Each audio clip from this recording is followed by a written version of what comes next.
Welcome to the closed session of the City Council meeting. I am calling this meeting to order. It's now 5 p.m.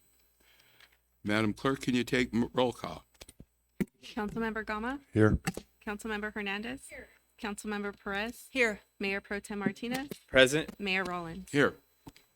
We will now hear from public comments on any comments from those participating on Zoom. We'd like to ask you to use the raise your hand feature so we can call on you at the appropriate time. Staff will unmute your mic and you will have 3 minutes to provide comments. Are there any Zoom comments tonight? There are no Zoom comments. But I'm assuming we have a lot of actual public comments tonight here. We have a public comment from Scott Madelon. Okay. Scott? Good evening, Mayor and City Council.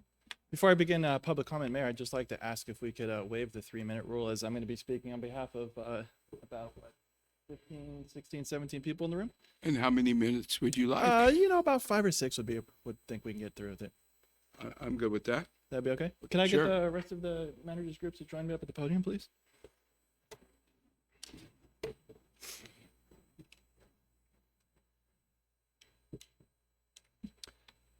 So, Honorable Mayor and City Council, I'm speaking on behalf of the unrepresented executive management and the management professional employees group. And we are writing you to express our concern about the delay in providing a resolution to our compensation agreements. Per the council's objectives and policy, each bargaining group, SEIU, the management groups, and the POA, is to be evaluated independently and treated equitably and compensated fairly. The delay in approval has brought cause for speculation, as it has been rumored that another bargaining group has asked the City Council to hold off on approving our agreement until theirs had the opportunity to be approved first. Adding to the validity of the rumor, we were made aware last week that there was no need to place our negotiations on the closed session agenda, indicating to us that there was nothing further to be negotiated and that an agreement therefore must have already been reached by council. If the City Council has in fact decided upon what the management group are to receive, then we ask that you move forward with it without further delay. As you may recall, Council requested a special meeting in the month of July to assist in getting SEIU their agreement as soon as possible, specifically before August, which is typically dark. However, it appears that we are being put on hold, and we respectfully request the City Council treat us and all staff equitably and fairly and move the management group's agreements forward tonight as a result of your closed session meeting. Additionally, there are several job recruitments, one of which is for the Chief of Police. And I ask you, how can we move forward with recruiting the best of the best if we don't know what the salary ranges are going to be? It is also a new requirement to place a salary range on the job posting, as this was just signed into law by Governor Newsom. Furthermore, our city is not the only city recruiting for a new police chief here in Ventura County. Candidates talk to each other and they research every aspect of the job, and will unfortunately find out that our MOUs have expired in July of 2022 and that our City Council has delayed reaching an agreement. How do you think this will reflect when candidates evaluate the partnerships here in the city of Port Hueneme? This council has asked repeatedly over the course of several meetings to have a direct role in hiring a new police chief. Well, the best way to be engaged in the hiring process is to not hold up the managers group, as this will only create an inability to hire anyone. If you have walked by HR, you've seen in front of the building, you know that open enrollment is underway.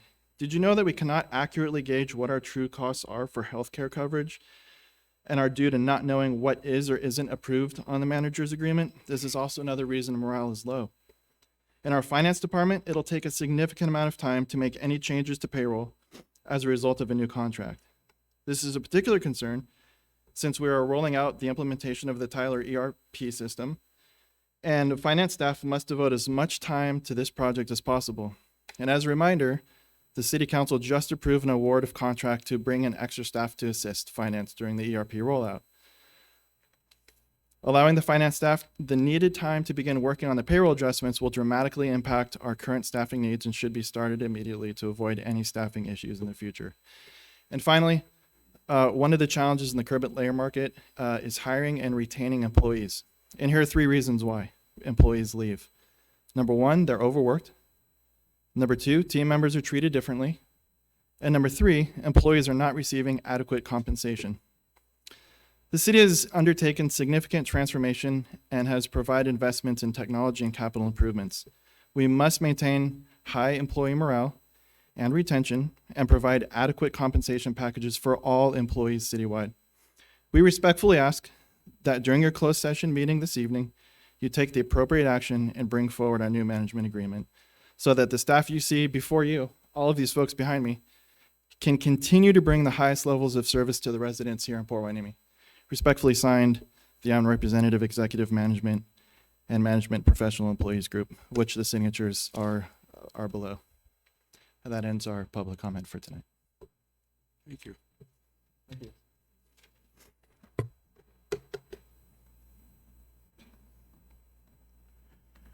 So, Mr. City Attorney, can you please read the closed session items into record? Absolutely, Mayor Rollins. There are 4 items on closed session for tonight. The first is conference with labor negotiators pursuant to Government Code Section 54957.6. The agency designated representatives are listed in the agenda, and the employee association is the unrepresented executive management and management and professional employees. The second is conference with labor negotiators pursuant to Government Code Section 54957.6. The agency designated representatives are once again listed in the agenda, and this employee association is the Port Hueneme Police Officers Association. The third item tonight is public employee performance evaluation pursuant to Government Code Section 54957, Subdivision B1 for the city manager. And the fourth item is public employee performance evaluation pursuant to Government Code Section 54957, Subdivision B1 for the city attorney. Okay. Everybody. Yeah, Councilperson Perez. Motion to move the city manager review to slot 1 to be taken into consideration first.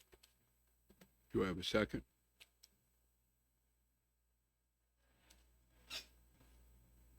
Okay, no second. Well, actually, I'm sorry, I'll second it. I'll second it. So can we have a roll call vote? Councilmember Gama,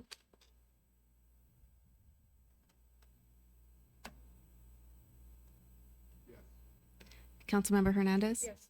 Councilmember Perez. Yes. Mayor Pro Tem Martinez. Mayor Rollins. Yes. Motion approved for. Are there any other adjustments in the agenda that we want to make at this time? Okay, then. Let's see. The council will now recess to the closed session. The time is now. Mayor, Yes. I have a conflict with the POA negotiations. I've excused myself due to potential spousal income. Okay. So it's now 5:08, and we will recess to the closed session.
please stand for the flag salute.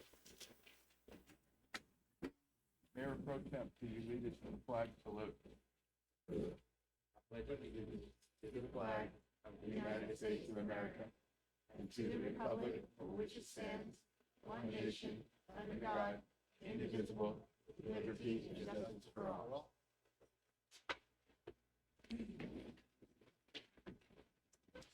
So welcome to the City Council regular meeting. I've called this meeting to go order at 6:30. Can we please take roll call, Madam Clerk?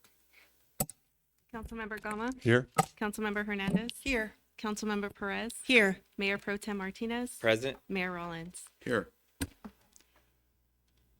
So it is my turn to give the inspiration for the night. As we move into the election process, my inspiration tonight are the many people in the community that have taken the time to get involved. With so many responsibilities that they have and pressures, it is refreshing to see that residents take the time to share their concerns, meet the candidates, and oftentimes express their thoughts and suggestions. I applaud all Wynemans who have been involved in the process, and I encourage you all to continue to get involved in the process and talk to your candidates.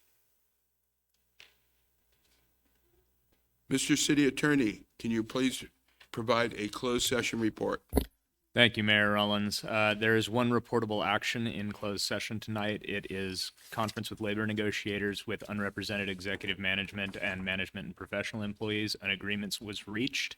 The specifics of that agreement will be agendized at the next meeting where it will be adopted via resolution.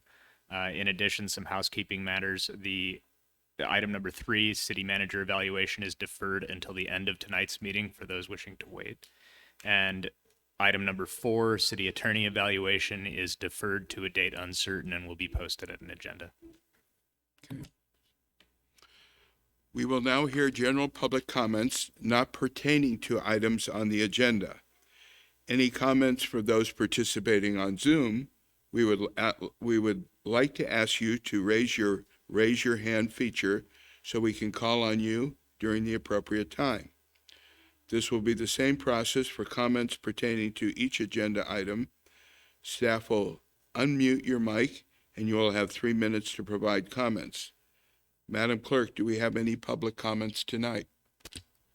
I don't see any public comments on Zoom. I didn't receive any written comments, and I have not received any from the gallery. So, last chance to make a public comment beforehand.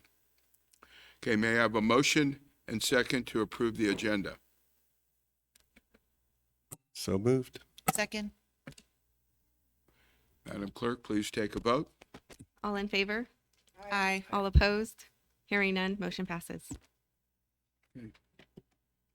We will now move on to presentations, the first of which is a swearing-in badge ceremony of the police officer Salvador and the police officer Frum.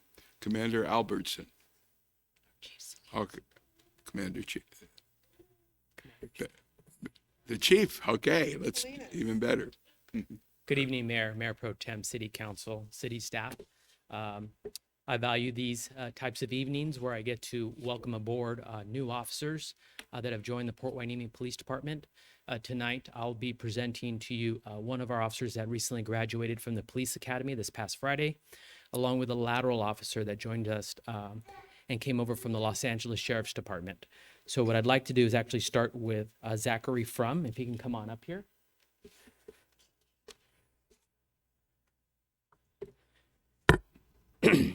Police Officer Zachary Frum started his law enforcement career in 2019 as a deputy sheriff with the Los Angeles County Sheriff's Department, where he was assigned to custody and in patrol in the Pico Rivera area.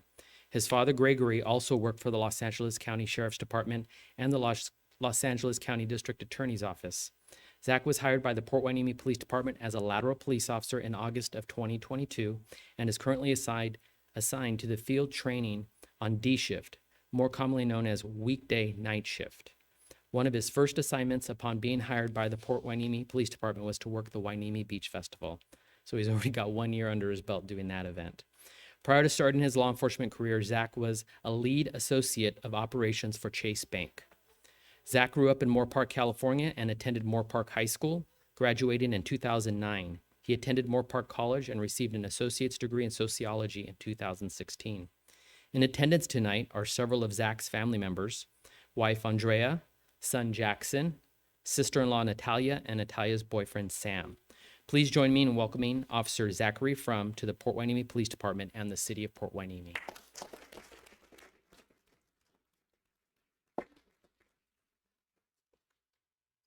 Stand by there while I do Daniel. Daniel, come on up.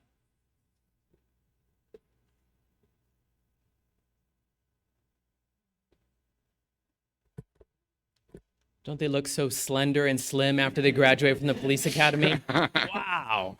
Lean mean machine. Police Officer Daniel Saldivar started his career with the Port Hueneme Police Department in March of 2022 as a police officer trainee.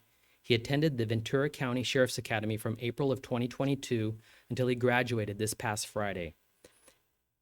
Daniel is the only the fourth police officer to have been sponsored by our police agency through the academy since the late 1990s.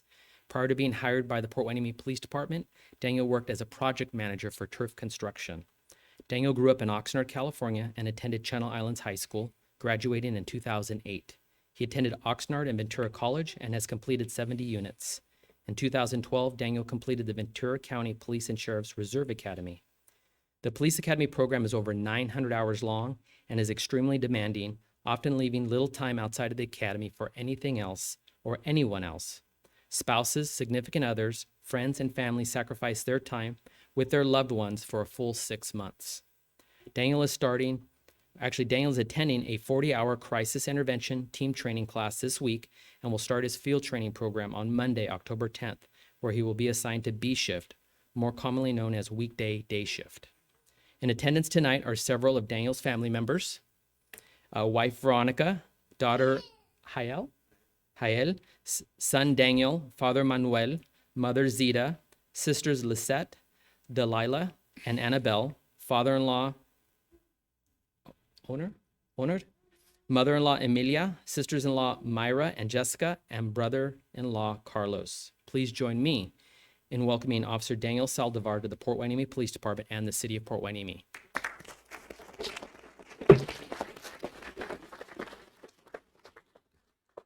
So what I'd like to do now is present to him his brand new badge, which is well-deserved for graduating the most recent police academy. And that's why he's badgeless right now. Did you want to have someone put this on you? Okay, come on up.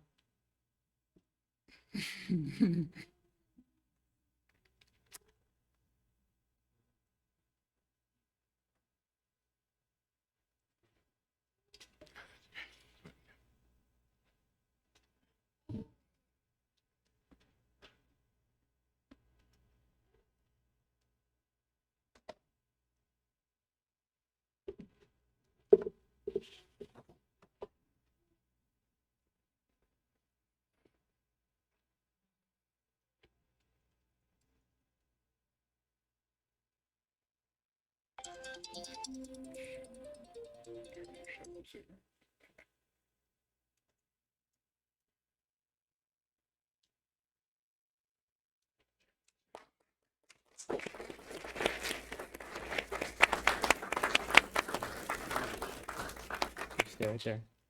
So at this time, what I'd like to do is have both these officers take their oaths of office. They have formally taken their oaths of office, which is required by the state of California, but we have our own customized oath of office that we have our officers take here. So our city clerk will be providing the oath of office for both our officers at the same time. Okay, if you can just raise your right hand and repeat after me. I state your name. Do solemnly swear that I will willingly and enthusiastically accept the duties and responsibilities of the position of police officer of the City of Port Hueneme. I promise to discharge those duties to the best of my ability in accordance with the city and departmental policy, state and federal law, and guided by the core values of the police department.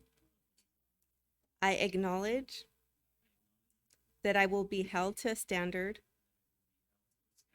of conduct higher than that of the average citizen in both my professional and private life. And I will rely on the law enforcement code of ethics to help me meet that expectation.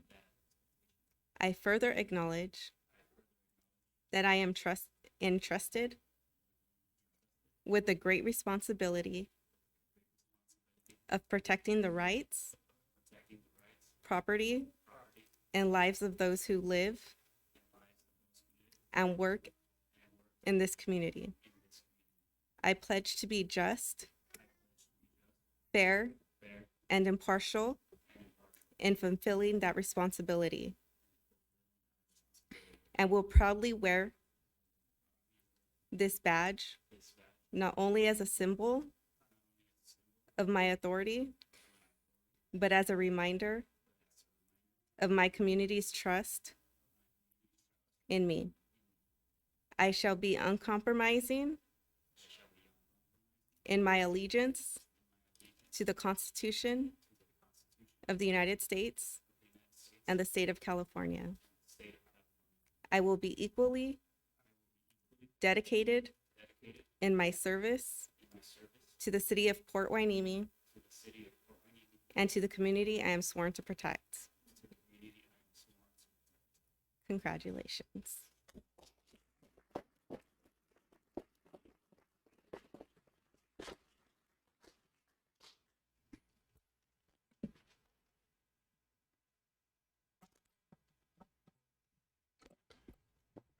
Comment first. I just wanted to welcome both officers to City of Port Hueneme. I know you'll love it here just like we do. And I'm so happy to see the families out in the audience. Thank you for your service and hope you have a long and happy and prosperous career here with the City of Port Hueneme. Thank you. Thank you for accepting this position with our wonderful city, and I hope that a boogie board and surfboard is in your future. We'll gladly meet you down on the beach and go paddling. Congratulations, and we have a wonderful city and look forward to seeing you out there servicing our residents. Thank you. Officer Frum, you could have picked any place to lateral into, and you chose Port Hueneme, so we appreciate that. I know you have great training officers. Take into consideration, we may be losing some of them soon, so take everything that they have to give you. All the advice that they've experienced is about 30 to 40 years experience amongst all of them, so absorb everything you can. Officer Saldivar, we appreciate you could have chosen Oxnard or any surrounding community, so we appreciate that you chose Hueneme. I will advise the same. You have great training officers, supervisors, and a chief, and I implore that you will seek their advice. There's a lot of experience and a lot of community knowledge between all of them. So ask and learn and absorb. And we thank you for being here. Yes, thank you for choosing Port Hueneme and congratulations. I just want you to know that the fact that you've been chosen by the Hueneme Police Department means that you are the cream of the crop, because there's many people that have applied for the job, gone through the training that we don't select. So that means numbers for you.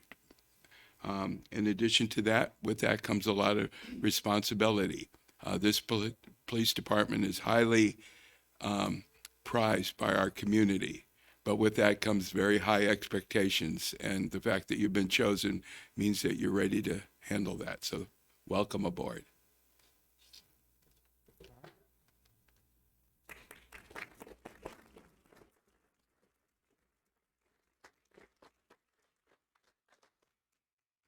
So now we're going to move on to our next presentation, and that's the Breast Cancer Awareness Month Proclamation, to be given by Chief Salinas.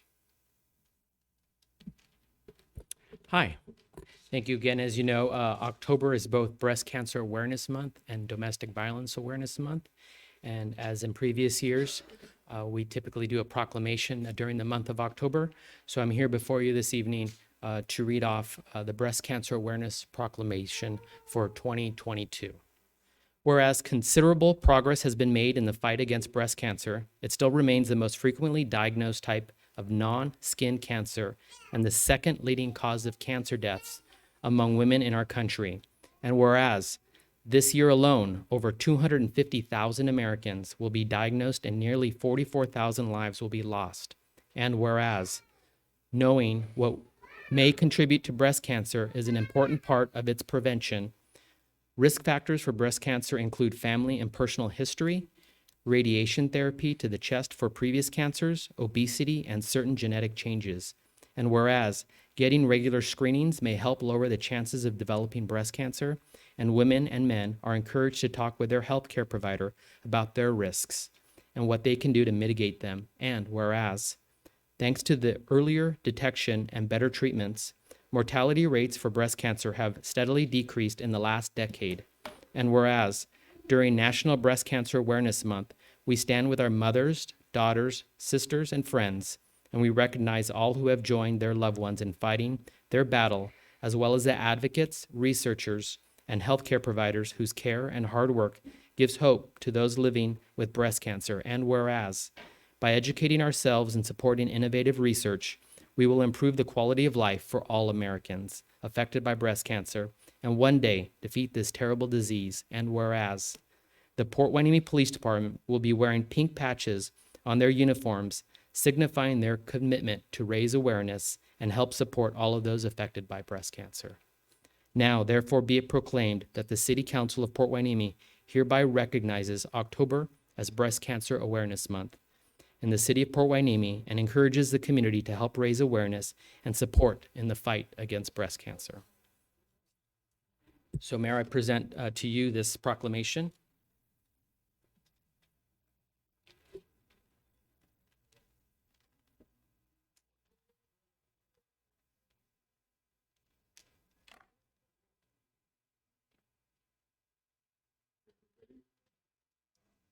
Our city is very much behind the elimination of breast cancer. And I'm so proud of our police department for taking the lead on this. And with a little bit of luck, this month you'll see one of our police units wrapped in a new breast cancer awareness insignia, which will hopefully be deployed this next weekend at the farmers market. So, Domestic Violence Awareness Month.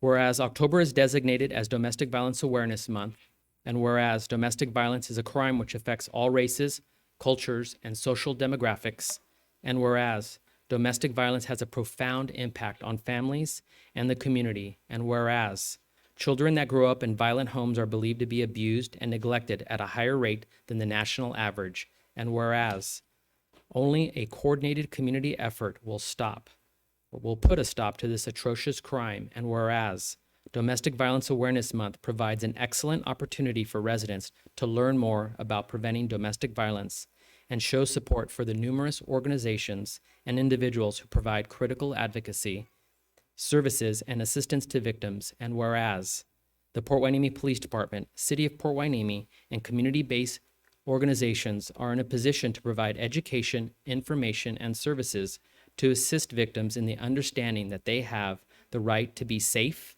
feel safe, and live free from violence at home and in the workplace. And whereas we must continue to help and advocate for victims and the criminal justice system, and law enforcement must continue to hold offenders accountable. And whereas we will continue our efforts to end the violence in our homes, schools, and communities. Now, therefore, be it proclaimed that the City Council of Port Hueneme hereby recognizes October 2022 Domestic Violence Awareness Month in the City of Port Hueneme and encourages the community to participate in programs and outreach efforts aimed towards educating and supporting those who are victims of domestic violence. So I have here a proclamation for this month that has been signed by the entire city council. I'll go ahead and receive this on your behalf, Mayor. Thank you very much to everyone, and we appreciate this, and we will definitely post this in the police department. Thank you. Thank you. Yeah. I just wanted to comment that I think not only the fact that the police are making this a major priority, but it's up to the community to be aware of this thing and to address that and to get that information out, because, you know, people feel kind of disenfranchised when they're in that position. And the fact that we can all as a community help the police department get rid of that, I think is a good thing. So. Okay, we will now move on to National Community Planning Proclamation. That's going to be given by our Community Development Director, Tony Stewart. Great, and thank you, Mayor.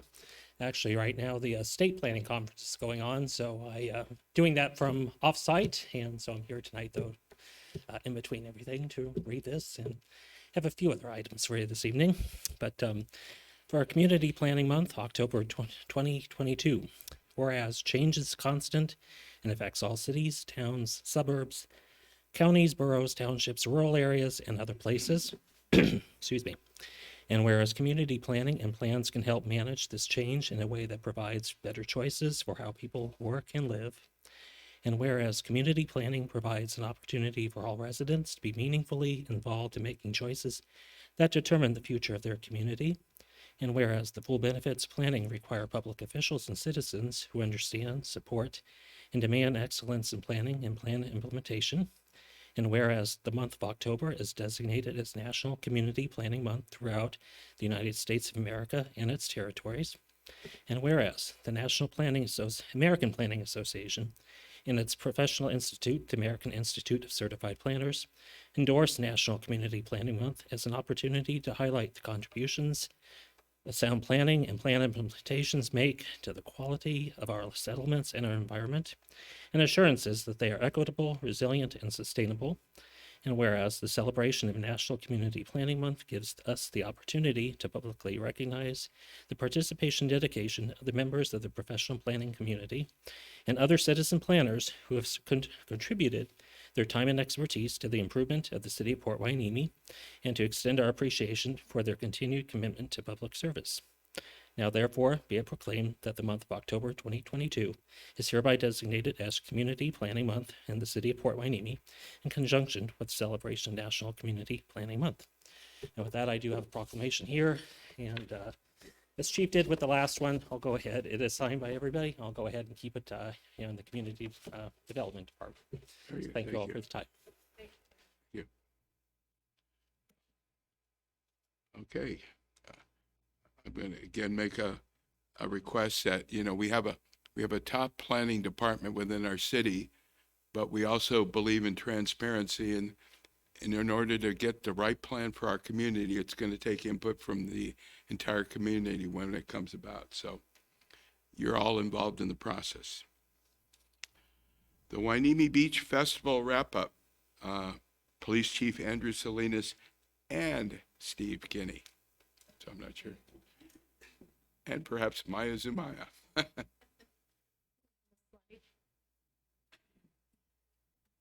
Good evening, Mayor, Mayor Pro Tem, council members, city staff. Thank you. Maya Zumaya, a first-year festival director. I had a great time working on this festival, and that's due in part to the amazing committee that we had. So I'm happy to present this year's festival with you.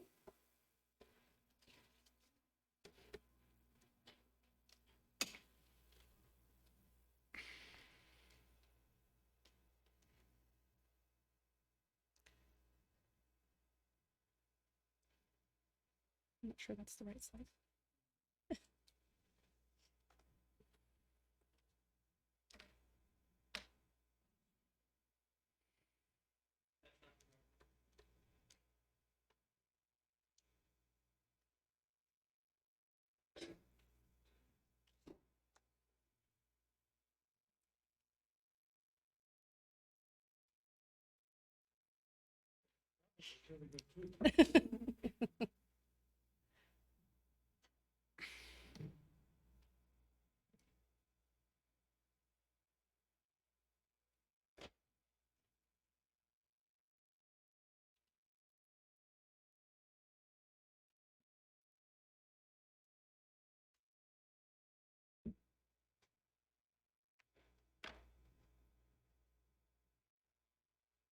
that's still the wrong one.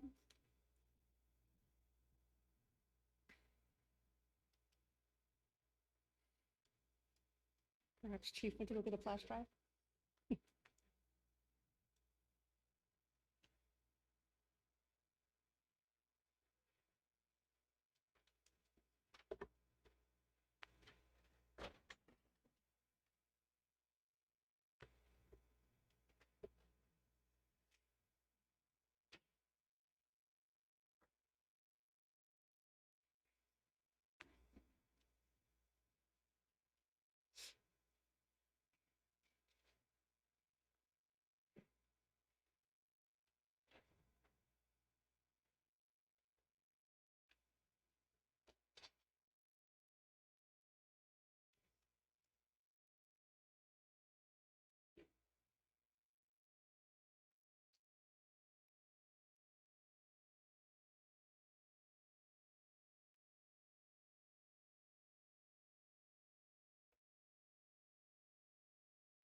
All right. Should I just move forward without the slide? Yeah.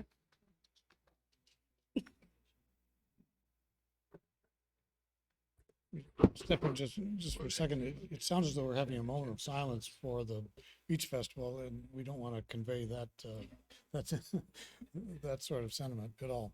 But I just wanted to mention to you, I'm Steve Kinney. I'm here tonight as the president of REACH, and it was the REACH board that hired Maya in March of this year to serve both as executive director of REACH year-round, and then specifically to act as the beach festival director.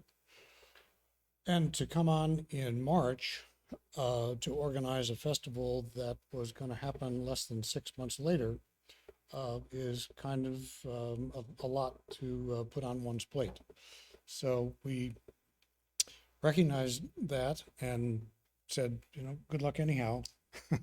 No, I think we tried to give Maya some help, but there's no doubt that she took on a big task with not much time to do it in. And I think the results that you'll be hearing about tonight will demonstrate what a great job she did. At least we on the REACH board are very happy with the outcomes. So let me preface her comments with that for you. Thank you, Steve.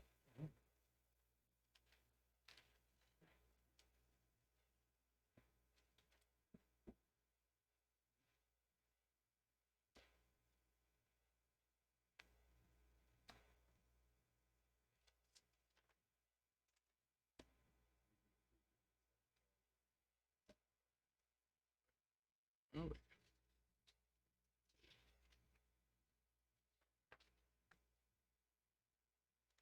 Awesome. We are back in business. All right. Hueneme Beach Festival, August 27th and 28th. Next slide, please. Do I have it? There we go. Okay, so as you will see by the map, we increased the footprint of the festival by 15%.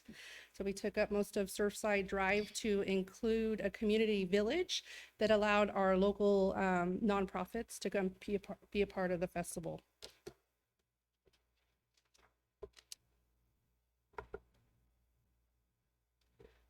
Right. So we anticipated that we would see 15,000 in attendance on Saturday, 17,000 in attendance on Sunday, that we would sell 100,000 ride tickets, and we would see 7,500 people in the Cannabis Cove area and 400 bicycles to use the valet service. That's what we had hoped for. Last year, we did not have any competing festivals, I think one.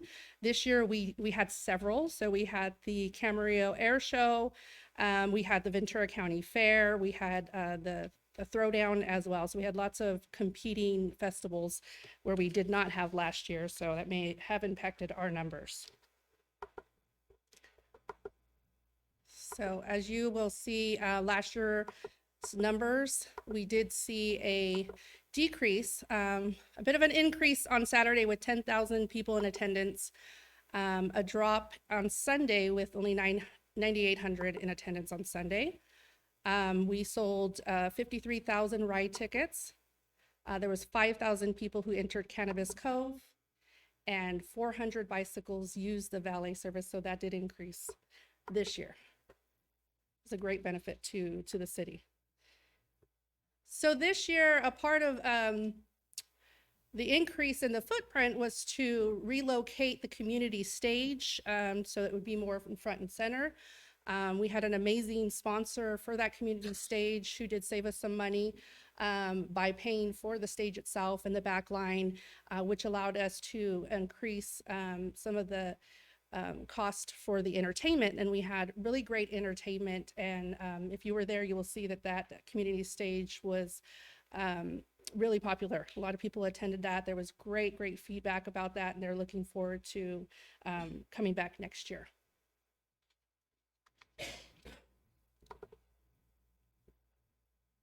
We have a little slide for you on pictures, seeing everybody enjoy the festival.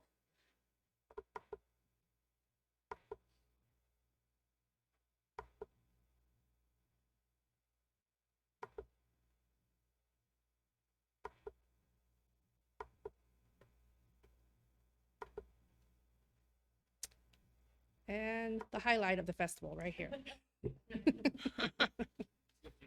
It's a great picture. So this is the footprint, the current layout, and with the festival reestablished, so we need to think about modifying the area to help support its growth and reduce the costs. So examples could be including more electrical power, more water spigots, and removing parking lot planters to move the stage 25 feet. And we do have some ideas that we could possibly discuss in the future, and we would also like council to consider having a planning department pursuing getting a parcel approved by the Coastal Commission for future use in that area, right here, as you see.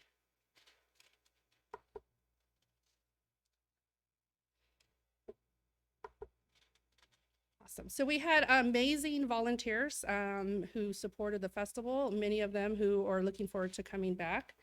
And we got some awesome pictures of them. This local Carpenters 805 here that help us build the stage, and they are looking to come back next year.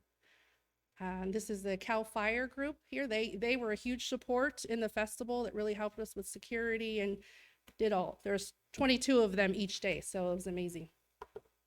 Our local Lions group, Seroptimus, our NLPOA, some of our many volunteers, lots of volunteers in the audience too. We appreciate you all.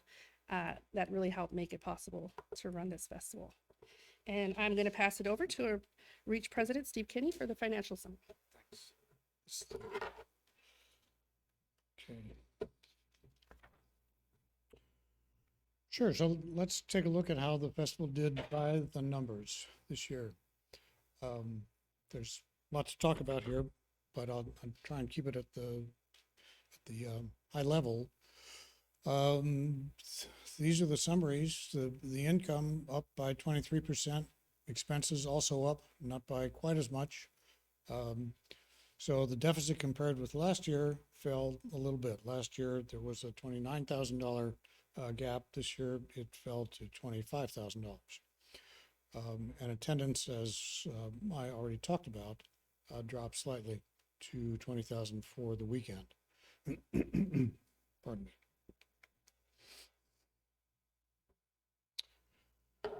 So the earlier version of the festival, before it went into hiatus for a number of years, back when it was essentially a city event, it roughly had the city spending $50,000 to put on the festival, but that was the entirety of the cost. I mean, that the city paid for everything. This year, well, last year, sorry, when we kind of started up in a new model, of the total cost last year, the city spent less, number one, than it used to, but it also engendered a huge increase in private sector investment into it. $250,000 roughly last year in private funding.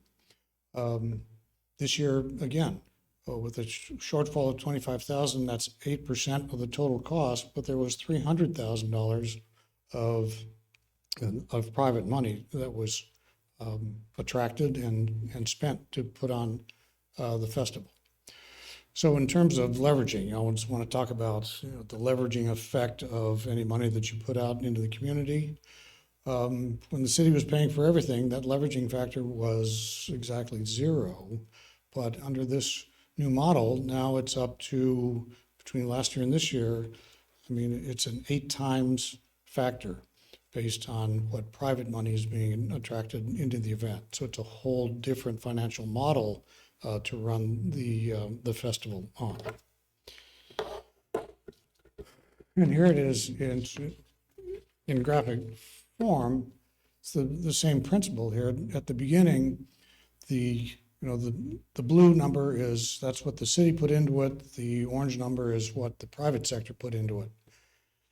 It used to be 0 private, all city, and now it's, well, what you see for 2022, second from the right, is the actual numbers there.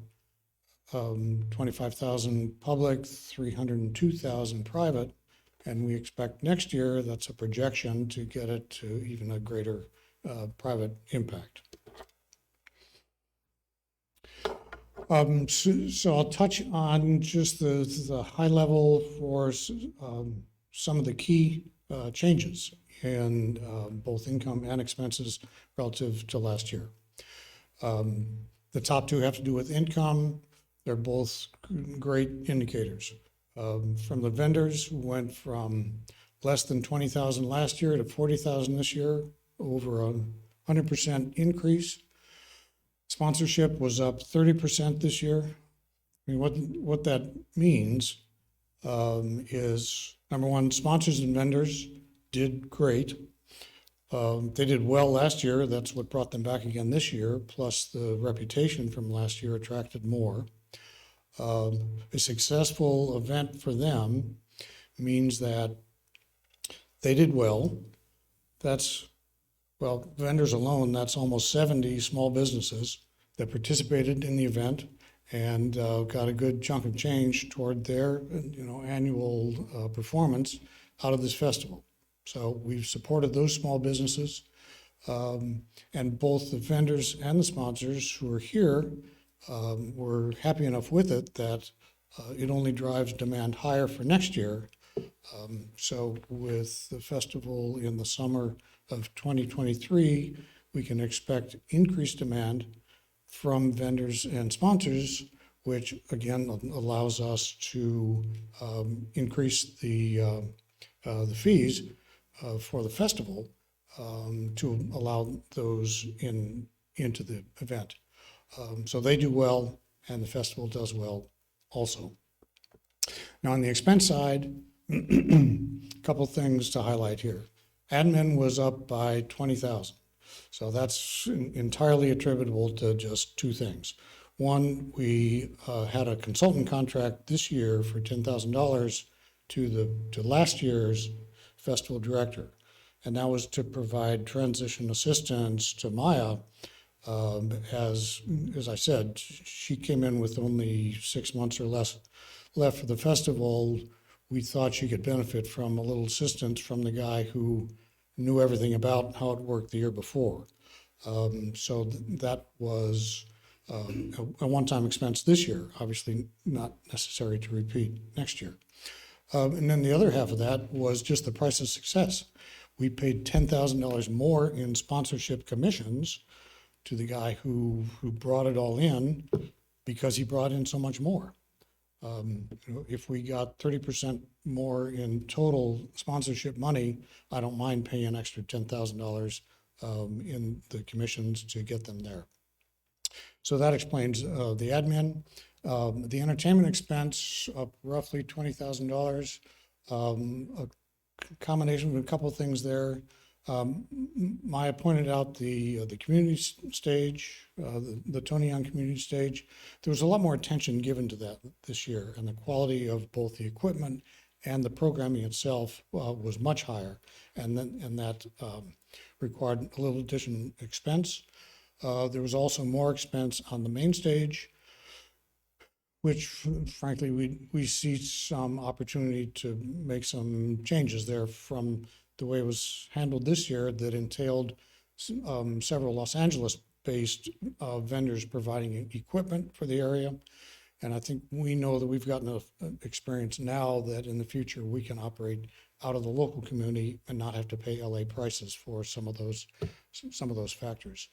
So that in general is the entertainment scene. And finally, site costs.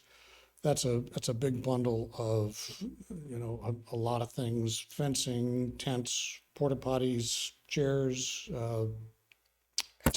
astroturf carpeting, all the logistics that nobody goes to the festival to see, but if it's not there, you hear about it. They went up this year for the combination of the fact that the site itself was bigger. So more fencing involved, more porta potties, more tents, just more equipment needed to cover the extra space. And then there's always an inflation factor that hit us pretty well in those costs because it's sort of a captive market, for providing supplies to festivals. The suppliers are in a pretty good position to dictate that. So those attributed to the site costs going up.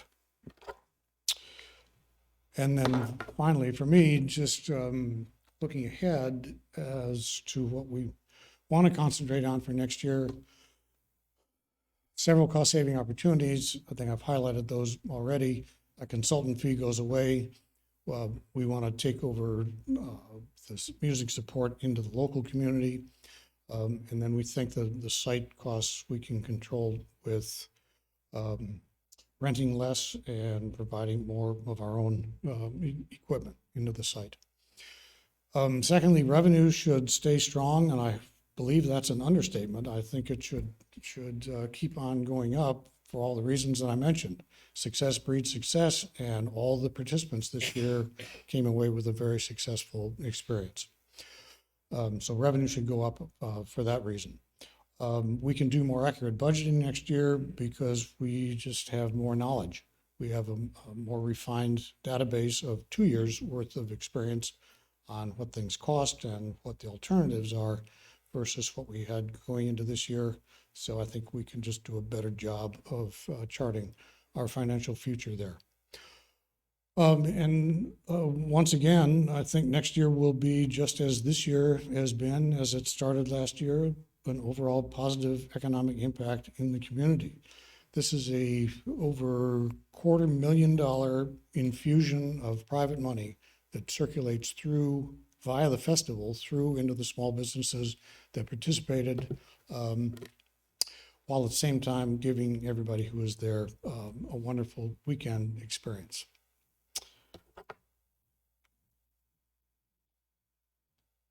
Do you? And of course, we couldn't go without highlighting the many posts and feedback about how great the festival was for everybody who attended. As you can see, some of this was, I can't believe today was so packed. This is somebody who was working the front. People never stopped coming in. Congratulations on a successful event. Another person, outstanding event, very classy. All my friends are already talking about making this a tradition. So there was lots of feedback online. Some of the vendors, we sold, Friends of the Library commented that they sold over 450 books there. So that was a benefit to the Friends of the Library. Lots of kudos and awesome job. Lots of things going on social media, as you guys could read all the comments here. So we will now open it up for questions, and all three of us are here.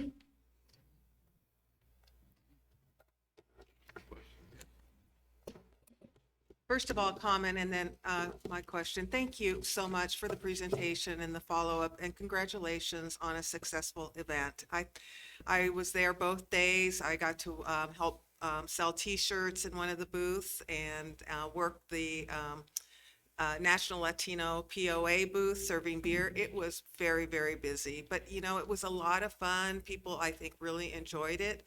And I think the way the team dealt with the situation, minor situations that occurred there, you handled it professionally and competently. So congratulations on a job well done. Looking forward to next year. Thank you. The question I did have was regarding the Coastal Commission. What is it that you're going to be looking for from the Coastal Commission for next year? So you want to take that one?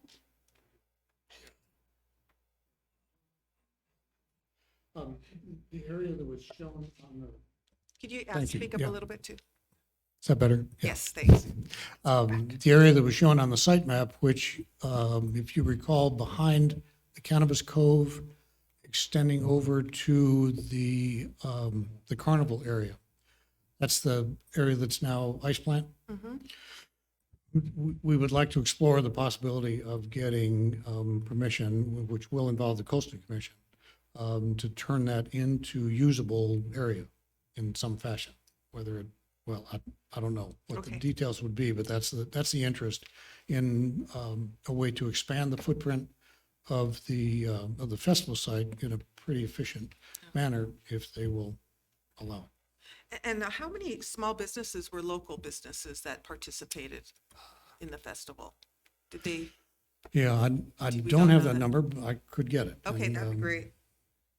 And then the 25K that we are short, where's the money coming to pay for that?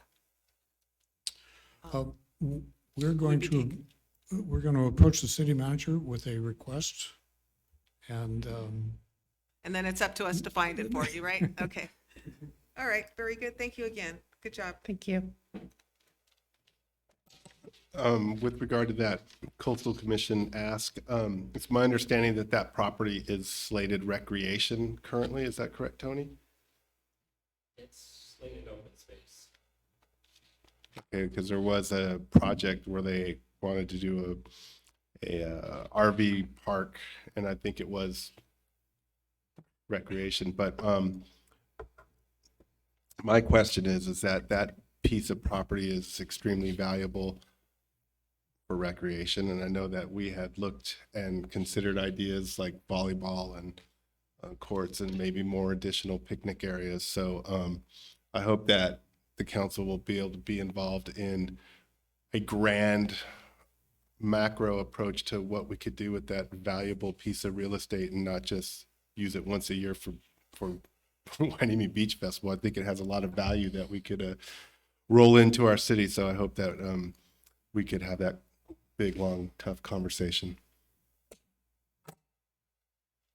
I just have a comment. I worked the Reach information booth, and that was an extremely busy booth all day long for both days. And I had nothing but positive comments, people coming up saying that they never knew we even had a beach, that this is amazing, that where has this been? And so kudos to you. The organization was fantastic. I loved how the setup was from the vendors all the way down, and it kind of flowed everyone through to get an idea and a view of every part of the festival. So great planning on that.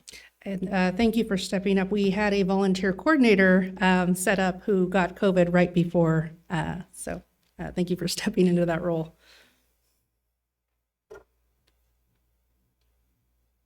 And I'm good. I thought it was an amazing event. I had fun. I had family come in town, and they had a great time.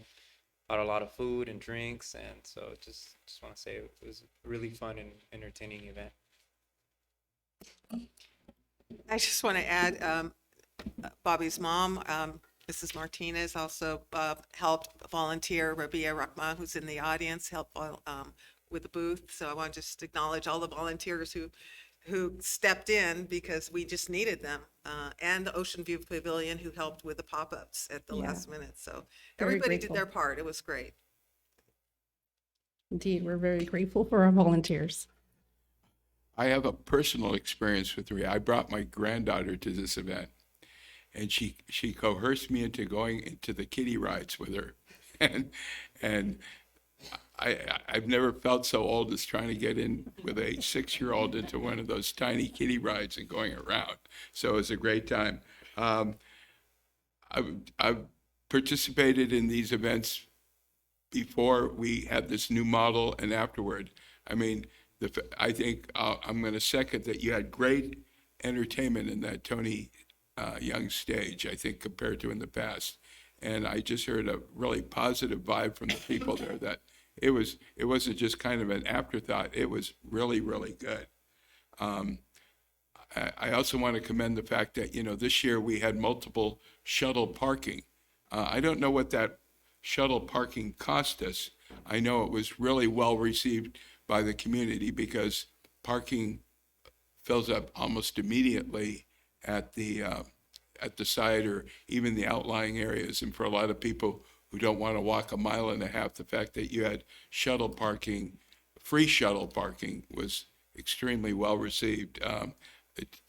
Maybe a little comment on how much it costs to do that shuttle costs, because obviously we were able to do that and keep our overall money spent on it quite low.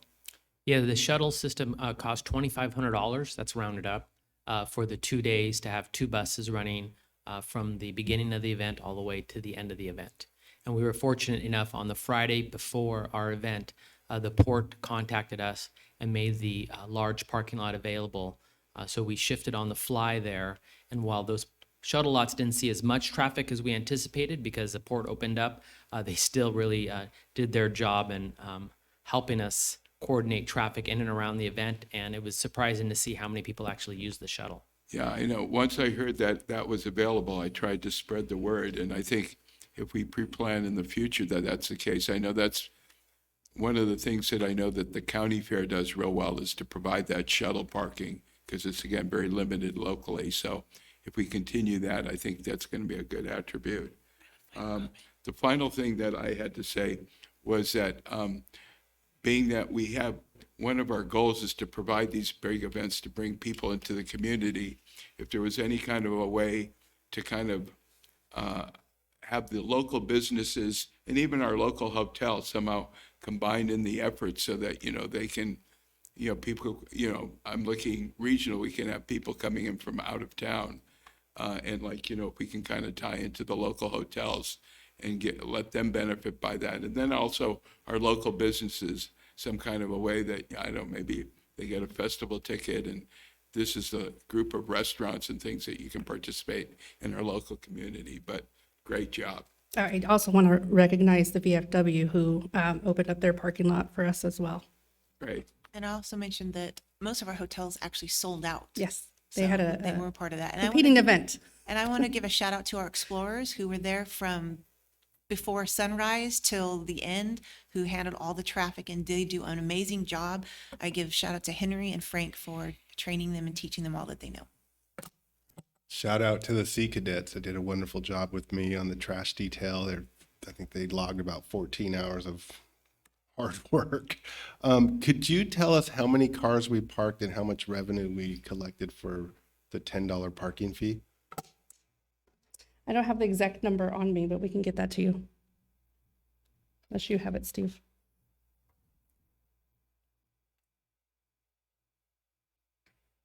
No, okay. We will get that to you. I guess I did have one, like one of the comments that I did receive, and maybe we can look to the future, is those people who are disabled. We have not a lot of spots right next to the festival, and maybe, as we go into it this next year, that maybe we provide more than the typical amount of spots that we set aside for the disabled, because it's quite a hike. So, again, thank you for the presentation, all of you. Great job, and I'm looking forward to it in the future. Thank you. So we will now consider items on the consent calendar which will be enacted in one motion, unless a council member has a request to remove an item for discussion. I move approval. Second. Madam Clerk, please take a vote. All in favor? Aye. All opposed? Hearing none, motion carries. Okay. Move on to, let's see. Move all the way down to 12.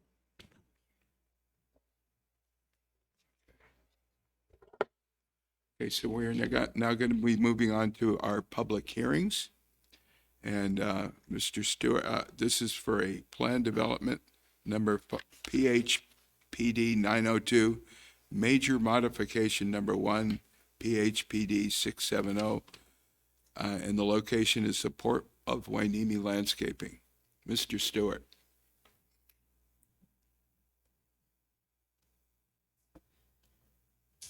Good evening. I'm not sure, it's a point of order, if you wanted to ask about all of the, what you usually ask the city clerk when we begin these hearings. But if not, I can go ahead and get going. Okay, well, there we go. Do any members of the council have any conflicts to disclose? Madam Clerk, do you have a proof of publication and that is required by law? Do we have a complete file of reports and exhibits? Yes. Will the staff please present the report? Thank you. Yes, as soon as it's uploaded here. Let's see, that should be it. Yes. All right. Well, thank you, Mayor, and members of the council. Seem to have my voice back to some extent, so that's a good thing. This is plan development number PHPD 902, which is a major modification to formerly approved PHPD 670. And as you mentioned, this is a request by the Oxnard Harbor District to modify, well, basically remove and replace the landscaping around their boundary, as well as around their 2 office facilities. There are several reasons why the port is asking to do so. First, for security, per the Coast Guard regulations that are now in place. Second, to use drought-tolerant plants to replace the dead and/or unhealthy plants, and also to finally reduce plant litter from falling into the port's storage areas, particularly on the automobiles they have stored in there. So again, the location will be around their offices, which are at 333 Panoma Street, as well as at the main port entrance at the basically the terminus of Port Wainimi Road, and along the boundaries of East Clara, Panoma Street, and Market Street frontages. The new landscaping is going to be substantially different from what was previously approved out there.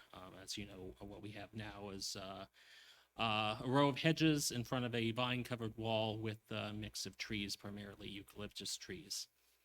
The new landscaping, which I'll get into in a minute here, like I said, is going to be substantially different, and therefore a major modification is required per Municipal Code Section 10352H2.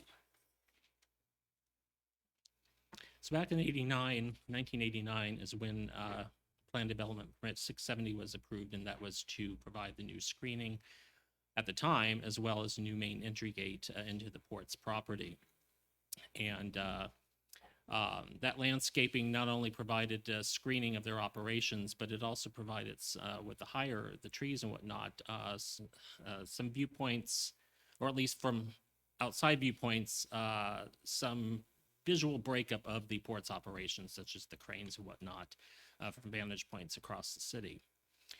The landscaping at the time, again, was a variety of tree species, primarily eucalyptus, as well as fan palms along Market Street, and then coral and bogglebrush trees, primarily around the offices. And again, there are low hedges, ground cover, and vines along the walls. And this is an aerial basically showing you and the audience where the changes are to occur. And again, starting at the top with East Clara, coming down along Panoma Street, and then along Market Street, as well as at the main entrance.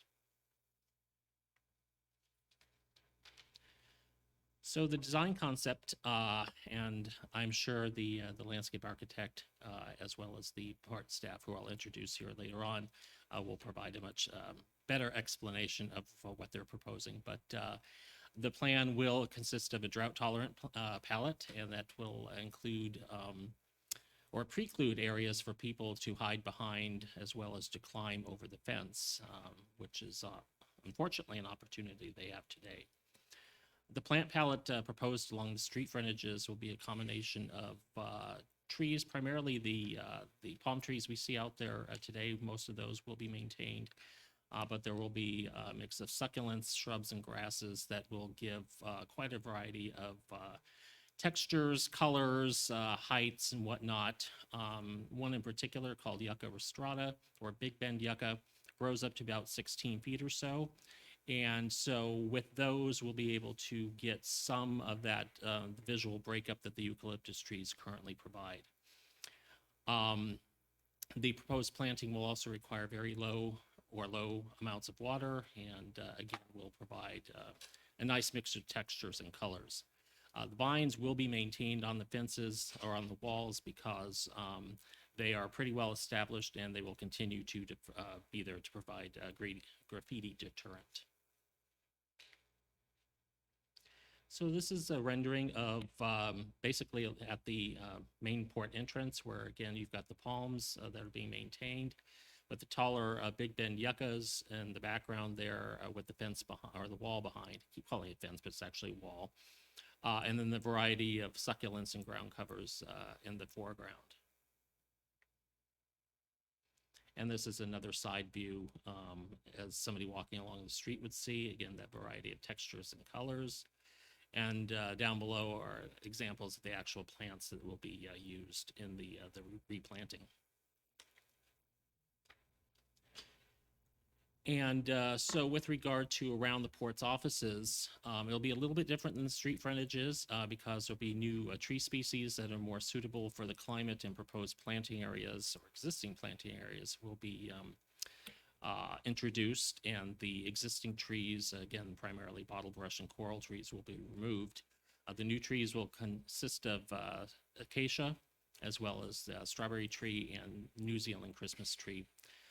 And then again, the shrubs that are already being proposed will also be implemented. This shows you a plan view of what the planting would be, with the larger circles being the new trees being put around the building, as well as along the street frontage, the existing palms, as well as the new shrubbery. And this would be a similar situation at the Panoma Street office building. And this would be, as the port director likes to point out, this would be the view out of her office looking at the new trees and the new plantings along the walkway and the street frontage there. I should mention that there was an Arborist report submitted. It's was digitally provided to you. It's a couple hundred pages long, so we didn't print many copies of it. But per the report, the applicant indicated that they were going to, that they looked at 120 trees, and that 52 of the trees proposed to be removed could be kept subject to maintenance, but that the report indicated that at least 10 of these 52 trees would probably be still fail within the next several years, while 15 more are planted in areas that are just too small. So therefore, they're not really in a good location. Therefore, due to this, and then for the reasons described above, again, primarily the desire for drought tolerant, but also the primary reason, which is for safety, the applicant is proposing to remove 92 trees out there, and again, maintain some of the palms. However, the 92 trees will be replaced with 146 of those large yucca plants with a 24-inch box container size. And there will be 39 new replacement trees, all with 36-inch box container size. And I mentioned the container size because our policy currently right now is that if somebody pulls out a mature tree, they replace it with a minimum 24-inch box. So the port is proposing to exceed our typical requirements. And so this is exempt from the California Environmental Quality Act per section 15304, which pertains primarily to the replacement of vegetation with new drought tolerant or fire resistant landscaping, which is exactly what the port's planning to do. And our strategic plan consistency, there's, of course, strategic partnerships with the city, maintaining a partnership with the port, as well as to provide for a safe, secure, and beautiful community, again, with the new landscaping, providing for additional safety, security, and hopefully enhancing the aesthetics of the city. And so with that, staff's recommendation is that the city council open the public hearing and take testimonial and documentary evidence, and then close the public hearing and consider that evidence. And after considering the evidence, adopt a resolution approving a plan development permit number PHPD 902, which is the Port of Hueneme landscaping, and take such additional related action as may be desirable. And so that concludes my report. Rodrigo Zaragoza from the Oxnard Harbor District is here to provide a presentation as well. And then Christina Beardsey, as well as the Port's landscape architects, are also here to provide any questions. So before I turn it over to Rodrigo, if you have any questions of me, I'm available. Yes, I do have a question regarding Market Street to the walkway to the lighthouse. Also from across from the museum. I'm always concerned about safety, and I notice many times people walk down the sidewalk on Market Street and then jaywalk across the port entrance, which isn't crosswalked, and then the sidewalk disappears, so they start walking on the sidewalk. And then when you get down towards the beach area, that area that you first showed us, has there been any consideration to put a sidewalk there? As you know, many people park along that and then they're forced to walk to the left of their cars down to and without a sidewalk. So that's an area that I've been concerned about for some time. So I was just wondering, we will lose the ability to have a sidewalk there. And then again, the sidewalk ends without a crosswalk in front of the museum. And that area kind of concerns me as well. So we have a sidewalk on one side of the street, but not on the other. Just wondering if those were looked at. They were not as part of this. We're only looking at landscaping. With regard to the crosswalk, that would be a question that we'd want to pose to the Public Works Director, since this falls within his purview. We would probably also want to have that probably offline here, such as discussion with regard to the sidewalk between the port and Public Works as well. And then was an arborist used? Was an arborist used to come up with all this, with this major modification? An arborist was employed, yes, as well as, again, the landscape architects back in the audience here. So there was a team that came up with this concept, yes. Okay. I just have a comment. I appreciate the drought tolerant plant and the tree, the strawberry trees, which will also be a dual purpose. They'll bring back the butterflies, monarchs, and also increase the bees in the area. I have those in my community and they swarm it every year. So that'll be nice to see in the summertime. So thank you. I just had a question. I know it's reading there that it will have no financial impact to us, right? That's correct. Yes, this is all the port's project. So the our landscape architect, our landscape supervisor, arborist, they were involved in this process. Our consulting landscape architect was involved in this process, and he will be invoicing us, and we will pass that invoice cost along to the port. So the cost for our person to kind of check the plans, how is that handled?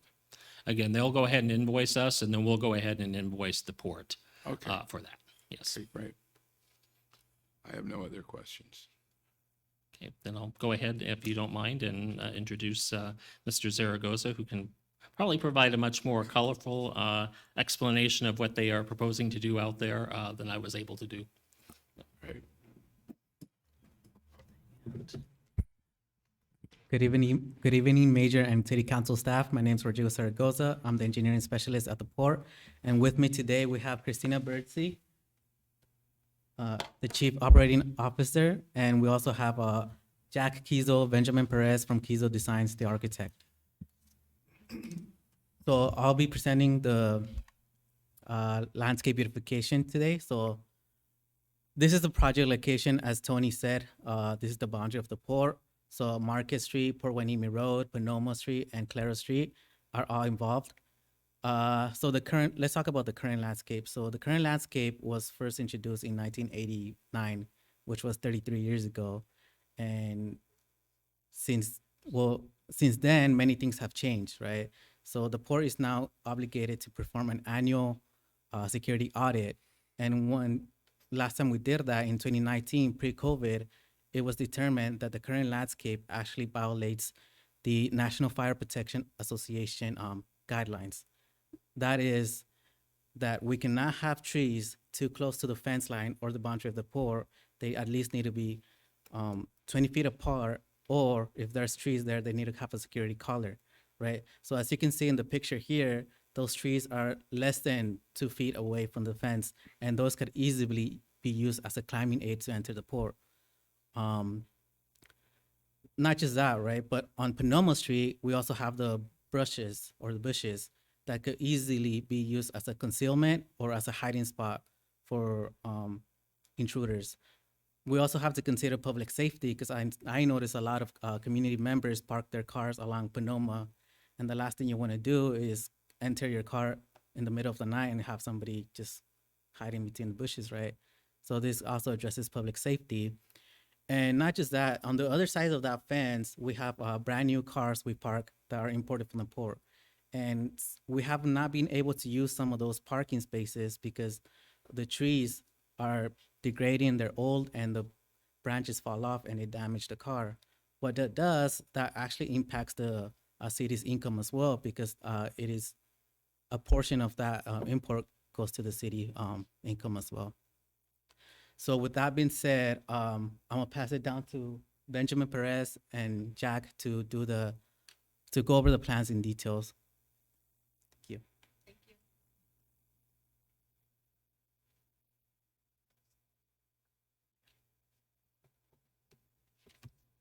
Hello, everyone. Good evening. As you said, I'm Benjamin Perez. I'm part of the KISO design team. We're the landscape architects on board for this project. So thank you, Rodrigo, for introducing the project here. As you mentioned, we're going to go ahead and move on to our landscape design intent. So our approach and our intent was ideally to, for one, beautify the port's landscape, as well as using coastal channel island plantings that are native and that are going to be drought tolerant. Considering the drought that we're living in and the upcoming water restrictions, we took that into very high consideration on our plant palette. We also wanted to just improve the aesthetics of the port, making it, very pollinator friendly, making the street frontage aesthetically pleasing for the neighborhoods, the adjacent community residents. But we also wanted to take in consideration and preserve the security standards of the port. Our design is going to provide a plant palette that's going to meet the upcoming and current water restrictions that we're currently facing. Like I mentioned, they're coastal tolerant and they're compatible with the neighborhood. So I'm just going to go ahead and show a couple visuals of what Tony here presented. As you can see, this is the current conditions, and as previously talked, those trees, the eucalyptus trees that are now, they're in very bad shape. That was determined by our arborist that we hired on board. Also, the current coral trees that are there, they're causing a lot of damage to the adjacent hardscape and sidewalk. So those are proposed to remove. So this is, the current condition that we have right now there. And, after our beautification and our plant palette, this is what it would essentially look like once we implement the beautification of the landscape.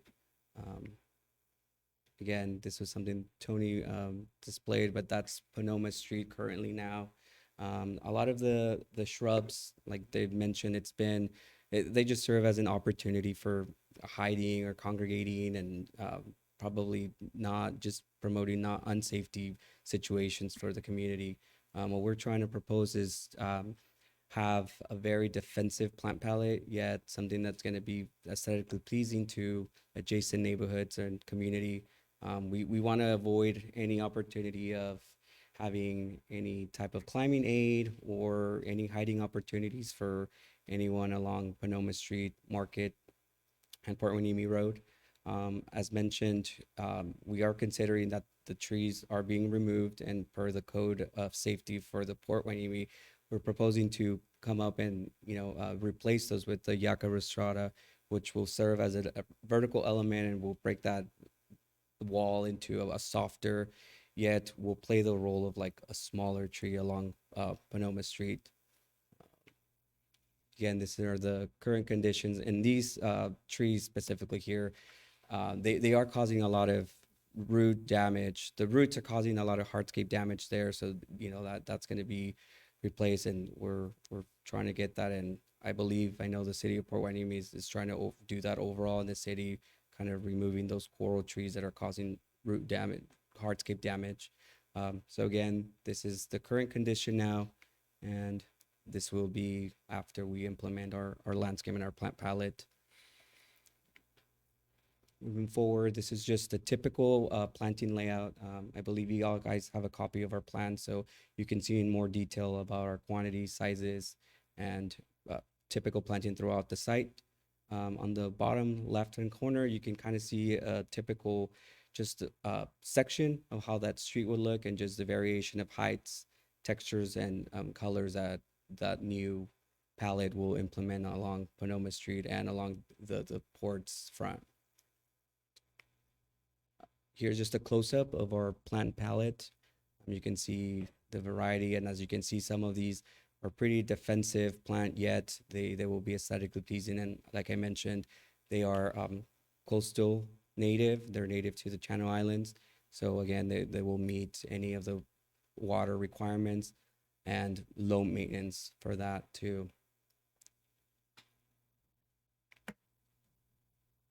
So just outcomes of this project. We will have a drought tolerant plant palette. It's going to have low maintenance. It's going to improve the port security. It's going to improve our public safety along the adjacent community. We're going to improve our local wildlife ecosystem with these being pollinator friendly, just bringing more variety and diversity to the port.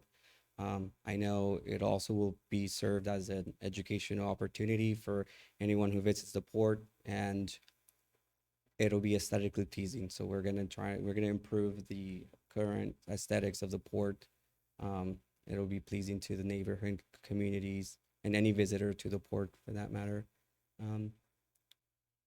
Yeah, so a statement from the port, the city of Port Hueneme and the Oxnard Harbor District. The Port of Hueneme will be leaders towards more sustainable and native landscape planting teams that benefits the community and the local wildlife. With that, if Jack or Rodrigo have anything to add?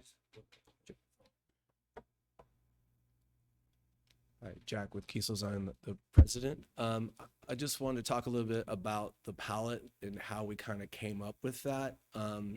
As you know, here, you look around, there's a lot of kind of native plant materials kind of from the 80s and even earlier. And as you drive around anywhere in California, you're seeing a lot more kind of desert-like plant materials. And I think as it's become obvious as we get into more and more extreme drought situations that we need to start pulling some of the native plant materials from the interiors and bringing them here along the coast, and even pulling stuff from Southern California, even into Baja, because you talk to a lot of the experts on climate, that's essentially our climate, that climate there is kind of moving up the coast. So we're trying to get ahead of that. But we're also want to, give a nod to our local native, coastal natives. And that's why we're we looked at, let's bring in the natives from the interior, and then let's start trying to bring in the local natives as well, so that we have a plant palette that is very climate resilient. And then also, as you saw there, also very, it takes a lot of safety consideration and has defensible type plantings. So I just wanted to talk about that a little bit as well, aside from being pollinator friendly and everything else. Thank you. So that concludes our presentation. We'll be happy to answer any questions or if anybody has any comments. Okay. The way the procedure would be, we now will open the public hearing and take comment. The public hearing is now open and for public input, and it is 8:49. Are there any public comments at this time regarding this item? We talk later. Mayor, I just wanted to indicate that it's 7:50. 7:50. Yeah. My clock's wrong. Sorry. Okay. And there are no public comments. Okay, great. Oh, wait, sorry. And somebody does have their hand raised on Zoom. Okay. Hi, I live across from the port, and I just had like two really quick questions. One was, when is the project, if it obviously passes muster with the council and everything, planning on starting? And then my second's kind of more of a just from seeing it on a every day-to-day basis, is when people park on the street in front of the port, so they're not actually parked in the port parking lot. They walk through the planter just to get to the front door. They're not walking to either end of the driveway to then walk up to the front door. And I was looking at the plans and noticed that there looks to be a lot of ground cover kind of where the lamp posts are, or the flag posts are, and the sign is, but that's where everybody walks straight from the street into the port instead of, like I said, walking around. So I don't know if that's something that could be addressed, because otherwise, if it's just low ground cover, you see it everywhere. People cut the corners and they trample through the ground cover. I feel like it might be something worth potentially considering. And then the same would sort of go for I don't know if there's a way, at least around the part where there's the neighborhood on, I think it's Clara, a lot of people park their cars there and they get out on that side. So I don't know if the possibility exists to do even a foot of just decomposed granite where they're not stepping out straight into the bushes necessarily. And I'm not sure I tried to look at the plan, but it was 140 pages. So maybe that's addressed somewhere.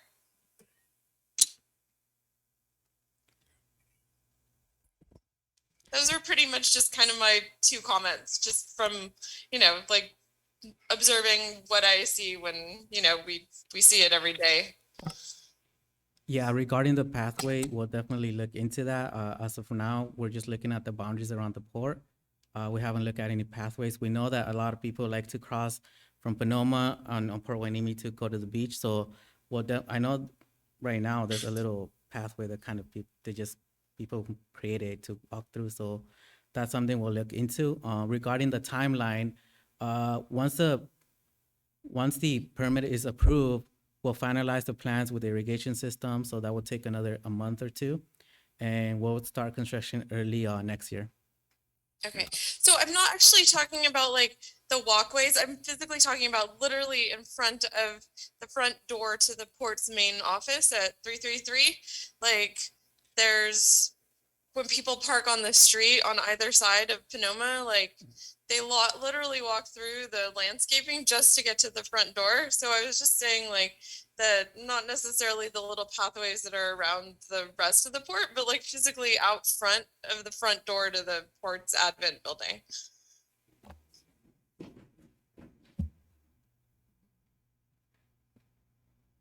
I think that's a really, really great point, especially being a community observer of that area. And I think we can address that by even just putting stepping stones through that area in some of those common areas. I think we'll take that into consideration. Definitely appreciate the comment. Okay, yeah, just like I said, from having lived here 20 years, and absolutely, and it does happen. You see enough of that to know that people are still gonna cut through it unless you have those really sharp, spiky, agave plants right out front. They're just gonna trample through the ground cover, and it'll just end up looking kind of like what you don't want, especially right out front of the port. Absolutely, appreciate the comment. Yeah, no worries. So anyways, that was just my two things. Was curious when it was going to start, and but that one little thing, because I was looking at the plan. So that's all I have. Thank you guys. Super excited to see that it's going to be pollinator friendly. I've often thought that it would be great to have something that wasn't so shrubby kind of, I guess, that it flowered once a year in November or something, and that it was the perfect spot to have something like this. So I'm super excited to see that it's actually happening. Yeah, and I just wanted to add to your comment. if you take a look at our renderings, I don't know how much you can see of our presentation or whatnot, but I believe I know what section of the port you're talking about, and yeah, we are proposing along there to also kind of carry the same palette and plantings that we have on Ponoma Street. So we'll definitely have more than just low ground cover. Again, just it'll be that same taller defensive planting on that. So it'll definitely address that. And again, we can look into it about maybe adding stepping stones or something like that to address that issue. Okay, cool. Yeah. That's all I got. Thank you, guys. I wanted to kind of just review with council. Council will get a chance to discuss this, but we have to go through a certain procedure, but you'll get a chance to council because I know we have some questions. So are there any other public hearing? No other comment. Okay, so it is now, make sure I get this right this time, 5 minutes to 8. And we are now going to close the public hearing. We have before us a recommendation after considering the evidence, adopt a resolution entitled "A Resolution of the City Council and of the City of Port Hueneme, California, granting approval of Plan Development Permit Number PHPD 902, Port of Hueneme Landscaping, and take such additional related actions that may be desirable." May I have a motion? Motion to approve. What happened Now- to discussion? Well, hold your breath. Now I am going to invite discussion. Okay. So I want to. Would you like to discuss? I want to focus back on sidewalks. The caller brought up a good point on Clara, where it runs into Ponoma. It's very tight on parking for the residents there, and when they park on the port side wall, there's oftentimes water in the gutter, but they really can't get out of their car or navigate with strollers and groceries because there is no sidewalk. And then one of your photographs, you showed that the sidewalk goes down Market Street and it ends at Seaview. And again, I just want to bring up my concern that I see senior citizens, I see strollers with babies in it, and these people that come to walk to the lighthouse, they don't have a sidewalk to use, so they end up walking to the left of the cars because there is no sidewalk. And there is a sidewalk and again, in one of your photos you showed it, and then the sidewalk ends. And so oftentimes what people do when they're walking their children and strollers and skateboards and bikes, they just continue on as if, but there is no sidewalk, and so they're forced into the street. So I just want to wonder if there's any way to kind of take a look at that and see if we could improve pedestrian safety. And then, of course, the other area is the sidewalk ends. Oftentimes, people from the rehab center will take a walk to the beach, but they're walking on the opposite side of the museum, and the sidewalk ends, and then they, again, are either forced into the street because there is no sidewalk at the 103, I think it is, 105. Yeah, and then I'm not sure if the sidewalk picks up for a little bit and then dies at Seaview, but again, it's just my concern is that, there is a lot of pedestrian traffic going to the beach and there is a lack of sidewalks. Okay. Any other? Oh, yes. I want to know how it was going to affect the animals around, because I know there's a lot of possums, raccoons, and skunks, like literally right there on Ponoma, and I know they like hanging out right there in those bushes. I might have the landscape architect discuss that, but I would imagine that we would create a new habitat for any of those animals to be able to enjoy. I know that we also have cats that transit through that area. Discussing about the sidewalks, I think that is a discussion that Mr. Stewart brought up that we should discuss kind of collectively and with the Public Works Director about the planning for that and whether there's any augmentations to those plans. I do understand there are some areas that do stop and start so that we cross, we can walk at lunch and stuff as well and do very similar. I think some of the areas that we have proposed for landscaping, however, based on the setbacks from the curb and what's required, you won't have any plantings. So some of the areas I think historically had been planned to have one walking area on one side and left the other area for landscaping, but it doesn't have a continuous effect to be able to walk and then cross the street like you were mentioning with a crosswalk. So I think that's maybe a discussion that we can have at a later date. I want to just commend you at least on your proactive design of putting in water efficient plants, especially in the fact that I've heard like in the next 20 years, we're going to have to cut back 20% even more. Some of my questions or some of my recommendations and questions is it's an excellent plan palette. And what I've seen in other areas is where perhaps the opportunity for the port to celebrate that. In other areas, they have barcodes of all the various different plants that people can look there and say, boy, this is a nice water efficient plant. I'd like to have that in my community or in my home. And I think this would be a good educational process to consider in that. The other thing is, while they are water efficient plants, are you going to have some kind of what is your maintenance schedule to keep them vibrant? We do plan on putting in a drip system. Okay. So that's part of the planning.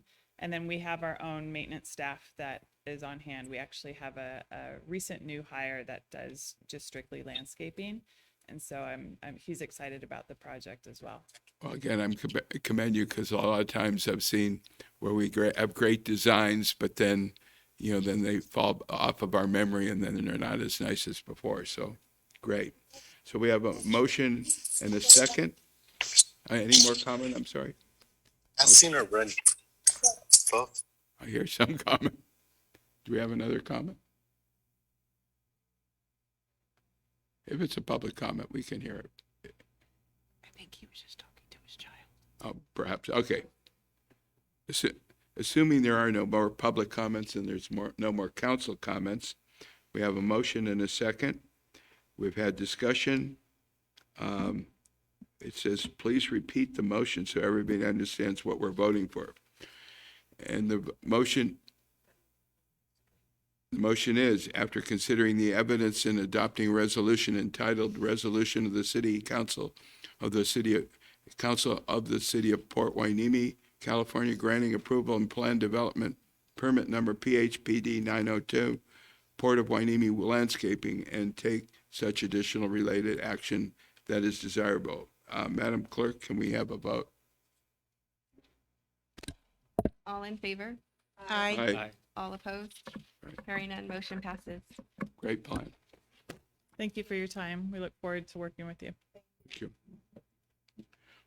We will now move on to number 13, readoption of the housing element of the Port Hueneme General Plan. Do any council members have a conflict at this time? Hearing none. Madam Clerk, do you have a proof of publication as required by law? And do you have a complete file of reports and exhibits? Yes. Will staff please present the report? Mr. Stewart. Yes, thank you. And I will apologize right now. This is pretty dry. Not something I particularly want to be doing, but apparently I, as well as pretty much all but about 2 or 3 dozen cities in the SCAG region, as I found out this morning, are in the same boat that we are. So, and not one Ventura County city has had their housing element approved either at this point. So as you'll recall, 1 year ago tomorrow, you all adopted our new general plan update, and that included our housing element. And then per state law, per the process set by the state, we then sent that housing element up to the State Department of Housing and Community Development, or HCD, as we love to call our friends up there. And they went ahead and reviewed it and reviewed it and re-reviewed it and reviewed it some more. And basically told us that there were a few items that needed to be added to the background report. as well as just to the analysis of the housing element itself, with regard to basically all but guaranteeing that developers will come and build the 125 units that were assigned for our arena. It's quite a tall ask because we can't tell a developer what to do, but we've done our best to add information and clarify some information for them. And then hopefully, right now, they are reviewing for the last time our draft housing element. The other thing that they found is that the resolution that was previously approved did not contain a specific finding, so I'll go ahead and talk to you a little bit about that later. But what I have here, let me grab the clicker real quick. So I'm just going to go ahead and basically walk through some of the primary changes. As you'll note in the staff report, I mentioned that not one of these was considered substantive. None of this information changes the previously approved policies or implementation measures. It doesn't add or take away from them. And since those are the meat and potatoes, so to speak, of the housing element, those are all still per what your approval was a year ago. So let's talk about that resolution real quick and that finding. Since most of our proposed units or areas where we are proposing for the general plan land use element to provide new housing units are on currently developed sites, pretty obvious since the city's built out, there has to be a finding made per Government Code 65583.2, subdivision G2, that we need to basically demonstrate that the existing uses on those properties will not be an impediment to additional residential development in the planning period. That would be the next, well, at this point, 7 years. We're already a year into the current RENA cycle. Therefore, we added a very long discussion based on the housing element analysis in the new resolution to note how the existing uses will not be presumed to be an impediment to residential development of those properties. And as I mentioned, again, none of these additions to the housing element affect the previously approved policies. So the first one, if you looked at that, had a lot of red ink in it. I gave you copies of the red line version, which had all of the changes made since, well, for the last year, as well as a clean copy, so you see what it will all look like. You also have a clean copy just for your information of the background report. But for instance, that very first section, even though it had a lot of red, what it was a discussion of how what we found during the community outreach. And at the end, the way we had it originally listed was the list of items and then a summary at the end. HCD wanted us to break up each item and have a discussion after each one of those items instead of the summary at the end. So all of that red basically is just reformatting the information that was already in the housing element. With regard to section 1.6, the assumed densities and realistic capacity, we added more detail about the discussion of how the potential unit count within the site inventory analysis was calculated. Again, it didn't really change any of the numbers. It was just more discussion of how we came up with our conservative numbers that were contained within the housing element in the first place. Also in section 1.6, with regard to non-vacant site trends and analysis, we added this section per HCD's requirements, and that was to, again, provide analysis of how we will comply with Assembly Bill 1397 regarding the feasibility of the redevelopment of these non-vacant sites. And this text was then put into that finding in the resolution. And also provided an analysis of market trends to further demonstrate the local market with regard to redeveloping non-vacant sites. And I should mention that the non-vacant sites that we're really analyzing, there are three areas. The first is at the northeast corner of East Pleasant Valley Road and San Pedro Street. And those include several city-owned properties as well. This is basically from what's now Emerald Perspective down to the westerly terminus of the street. The second was with regard to the properties at East Port Hueneme Road and Surfside Drive, where we've got the liquor store, and then the rest of them are vacant right now. And then the last was up at the 99 cents only shopping center area, where we're looking at a new mixed-use designation for that, per the land use element that you approved last year. And then with regard to some of the housing programs, we amended Program 1 to make some additional information with regard to timing, making them more specific. And then we also added some objectives with regard to property maintenance and code compliance.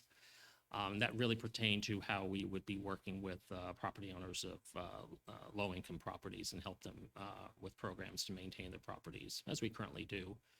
A second was with regard to Program 5, we added a general discussion of how the city will comply with certain sections of the state's government code regarding the timing of rezoning. And I should mention that last year, we were given, if we had our housing element approved within a certain amount of time, we were given 3 years to rezone. We're planning on actually doing it hopefully by now, but here we are. And HCD's comments, again, with everybody, got to be so onerous that the state legislature had to redo the timing. So even though we didn't meet the first time, neither did anybody else. And so as long as we get approved within the next few weeks here, we should still have the 3 years. Again, I'm hoping to get that to you within less than 3 years, because it'd be nice to really start implementing our approved land use element and land use map. This also added an objective to explore ways to potentially increase the density in the mixed use or our zone. And primarily, right now, we allow up to 25 units, and that would be potentially looking at an increase of, say, up to 30 units. And then, and if we do that, of course, again, that will be coming back to you for further consideration. So this is just a discussion of that. We will look into doing that. And then finally, Program 8 was that we added additional commitments to promoting infill missing middle housing, is what they call it, for basically this section of the city, which already has missing middle, but it's again to incentivize additional housing development here in the area. Again, none of this changes the policies in the housing element or elsewhere in the general plan, including the land use map. With regard to Program 12, we added an objective committing the city to updating our existing ADU ordinance to be in compliance with, should be 2 words, with most recently adopted state statutes by next January. State just added a couple more, so the good timing, since it seems to be continually evolving, but this will give us a time to catch up. And then Program 14, we added again, similar to the Program 5, again, how the city will be in compliance with AB 1397. Program 15, again, similar to Program 5, looked at how to expand residential opportunities in the mixed-use zone. Program 16, we added commitments to ensure evaluation of zoning standards to look at some additional supportive housing opportunities, and that would be, for instance, community care facilities. Program 18, we added an objective to review and potentially amend development fees for affordable housing projects. And then Program 19, we added this program per HCD to provide assurances that we will promote development of affordable housing on city-owned sites.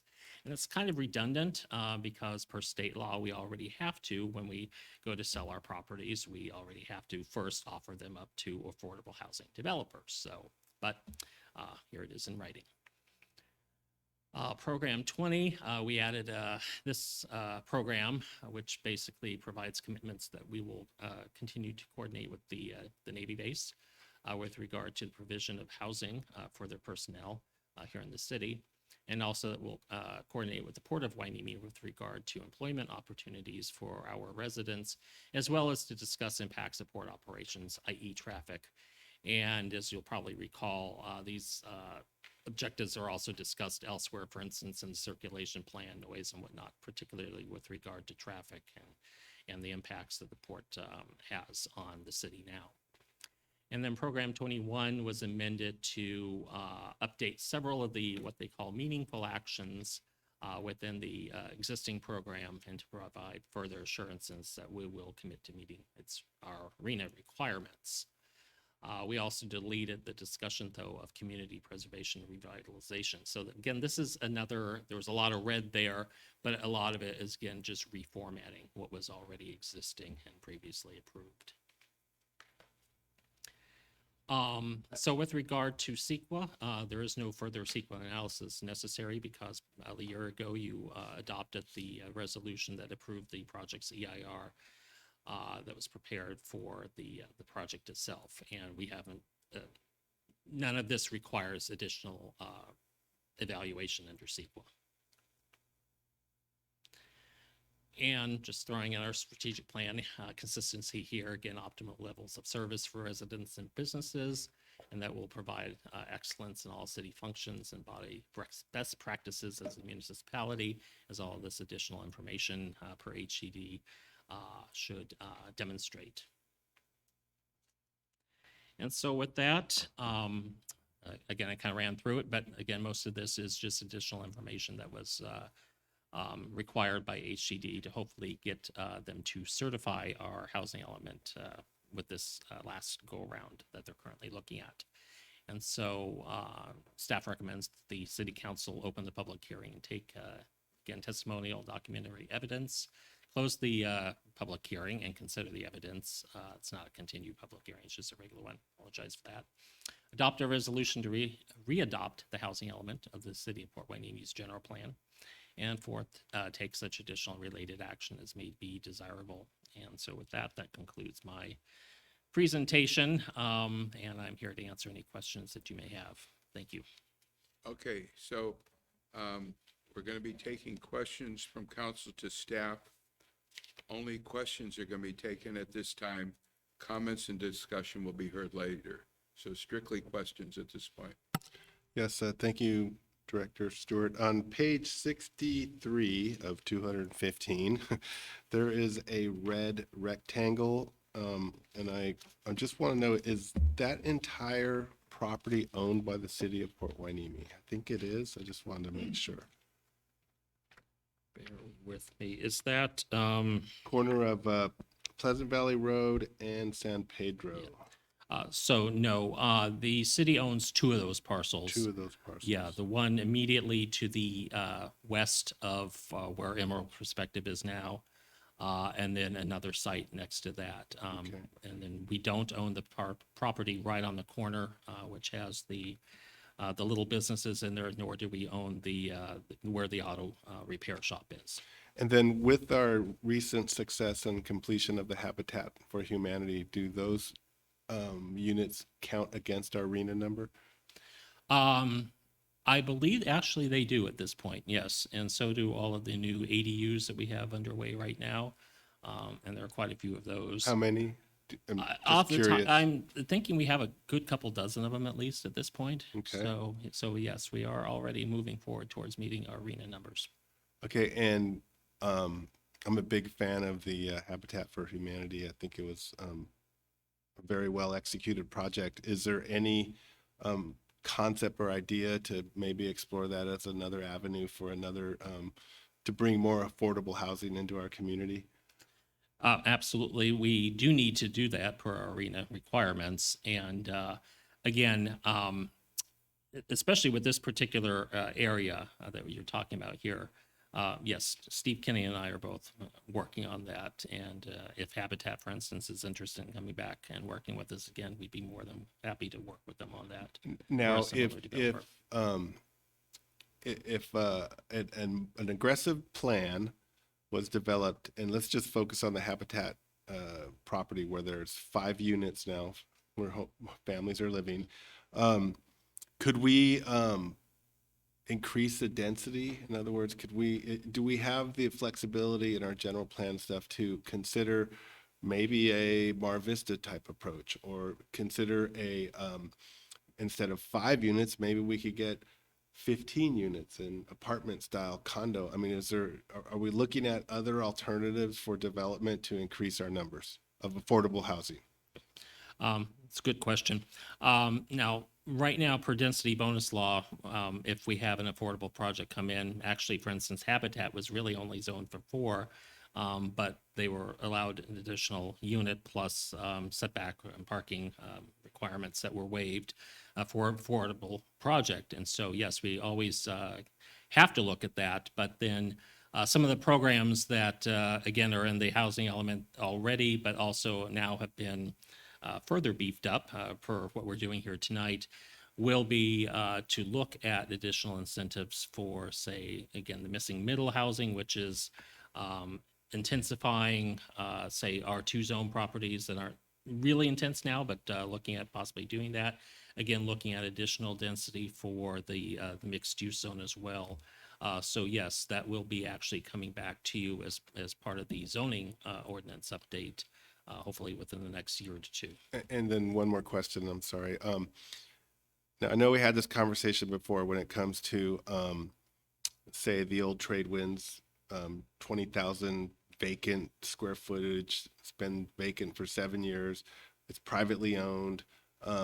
Do we have any remedies, any way to incentivize, I don't know, somebody to come in and do like a mixed use where you have a commercial, maybe condo and apartment kind of all combined together so that we could address these numbers and improve an area that's unproductive for us? Yes, again, through density bonus, and we actually had that conversation. We ran numbers with the property owner because we were really hoping to see that.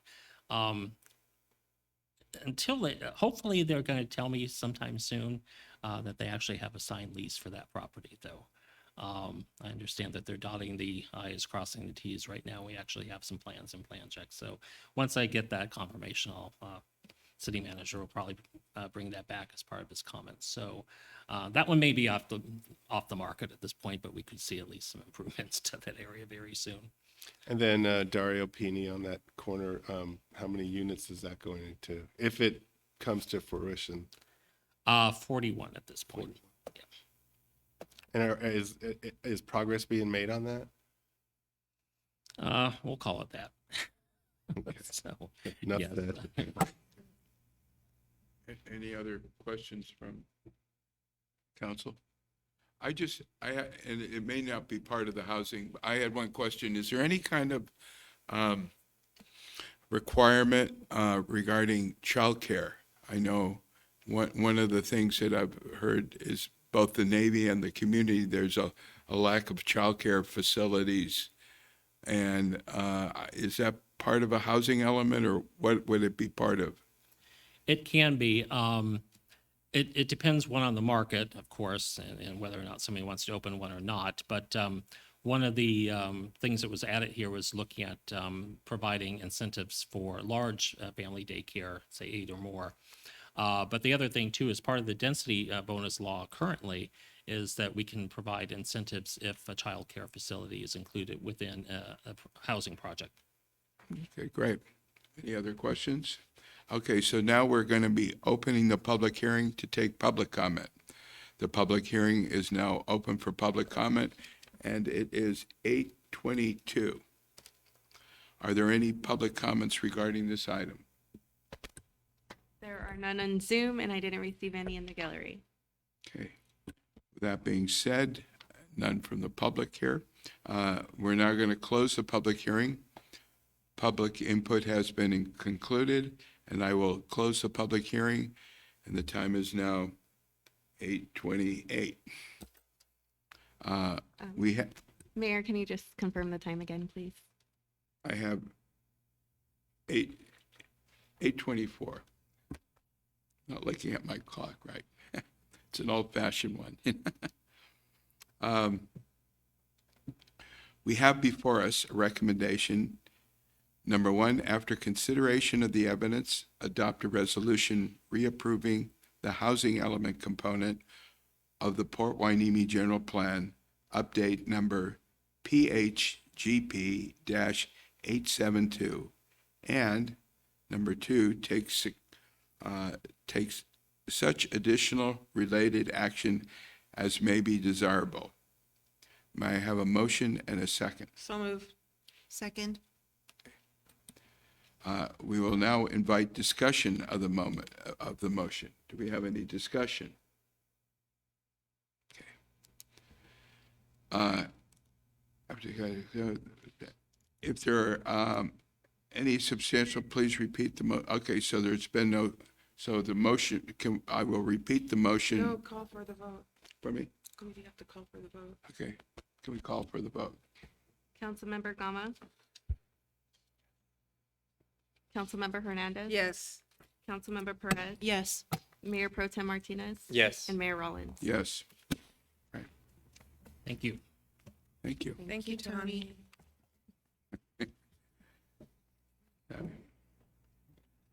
Okay, number 14 on the agenda, we're going to introduce an ordinance to adopt the 2022 editions of the California Building Standards Codes.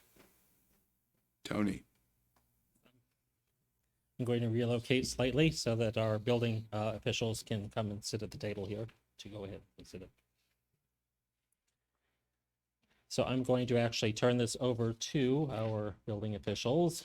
We have sitting down now here, Ed McGee, who's our deputy building official who serves the city of Port Hueneme staff on a daily basis.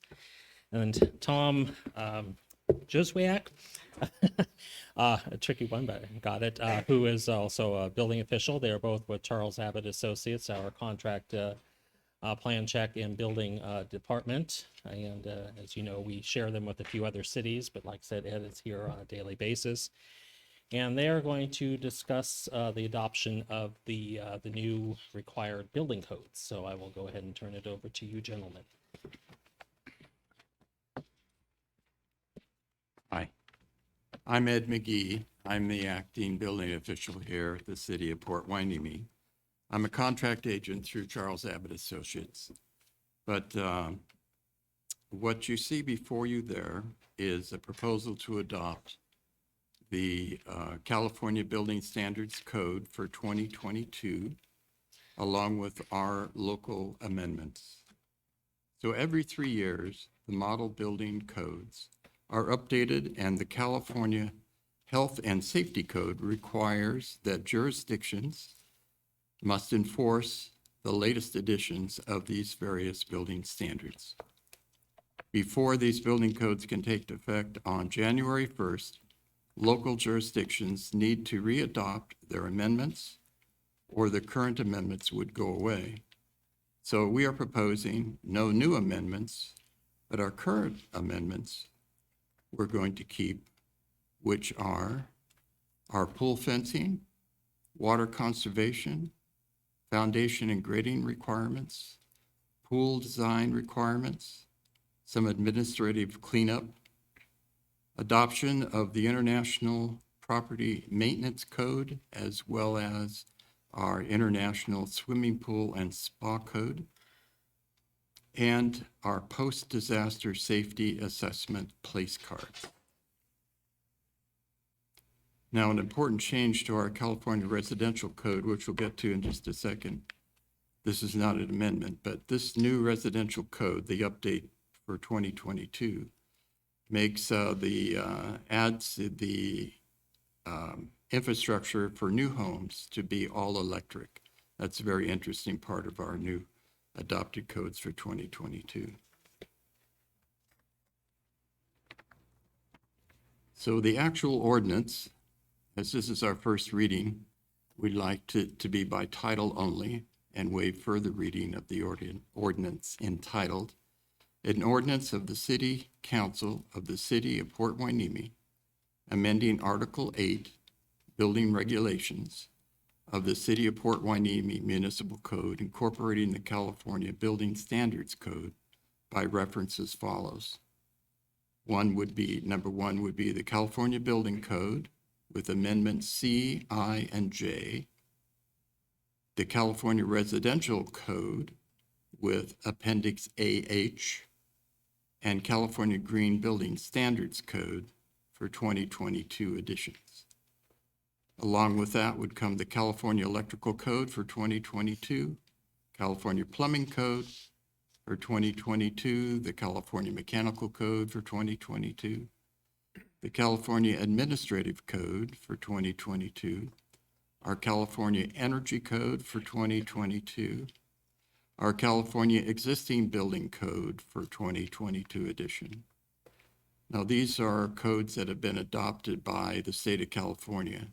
We also are going to adopt a couple of our national codes known as the International Property Maintenance Code, the 2021 edition,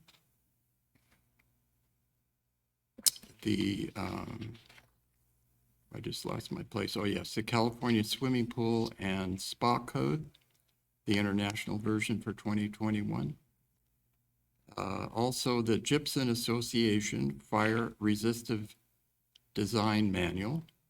That's edition 23 for the year 2021. And making miscellaneous revisions to Article 8, building regulations for the city of Port Hueneme. Now schedule a public hearing, a follow-up public hearing with the city council for November the 7th. And that meeting would be to consider the actual adoption of what we're proposing here tonight. And we'd like to designate the city clerk to publish a summary of the proposed ordinances at least 5 days before the city council meeting at which the proposed ordinance is to be considered for adoption. And I believe that concludes the title. Okay. Do we have any questions of staff? Seeing none, questions of our council. Seeing none? Okay. We have before, are there any public comments at this point in time? No public comment. Okay. We have before us a recommendation as stated by staff. May I have a motion and a second? So moved. Second. I was afraid you were going to read it all over again. I was like, I was informed I didn't have to do that. yeah, good. All Thank in you. favor? All opposed? Hearing none, motion carries. Okay, I guess we had to invite discussion. So do we have any discussion? Okay, so we've already taken the roll call vote, so great. Thank you. Thank you. Thank you. Thank you, Mr. Stewart. Now you're back to your snake training or whatever it was training you were in? Planning training. Oh, planning training. I thought you called it snake like training. So at this time, we will hear comments and reports from our city manager. Thank you, Mayor. I've got a couple items I'll go through tonight. Probably the most important to council is the chief of police recruitment that is underway. Council has the opportunity to provide input to the draft advertisement and the profile for our contracted recruitment firm so that they can publish that. We'd like that by Wednesday so we can get the full swing of these operations started. I also want to let the public know, and council as well, that we are scheduling and planning for a 25 October community forum open to the public, but we will also invite a variety of our city stakeholders to participate, which will then fold into a 3 different panel interview on the 6th of December, with final interviews on the 7th of December. Upon selection, then we go through the background on those things. So we have that pretty well underway. Council, by all means, give me any input that you have either on the schedule or the flow or any of the material that we'll be launching so that the candidates will be able to experience the city through those advertisements. What time is that 10:25 community forum? There's no time scheduled. We'll make it later in the afternoon so that we can expect a greater participation. We haven't finalized the exact time yet. We're just coordinating for our recruiting firm, in particular our liaison, so that they are here for that. So right now, all that's coordinated is the day. We've got several recreation events we had our fall learn to swim program kicked up this past Monday. And that's filled and functioning, and we were building on our program from last spring. On the 8th of October, we show our second to the last movie in the park. It'll be Ghostbusters, obviously the Halloween theme. It'll be at Bubbling Springs Park this time, and it'll be approximately 6:45 when we anticipate it being dark. On the 20th of October, we have what we're calling a spooktacular, but it's a variety of different opportunities and to support our young folks in the city with pumpkins, mazes, rides, all those type of things. We have, I'll just highlight the one event in November, and that is our Veterans Day. It's the first time we've done this in a while. Chief Salinas has been in charge of it, and we're inviting quite a list of celebrity elected officials and other folks from the county that are looking forward to participating.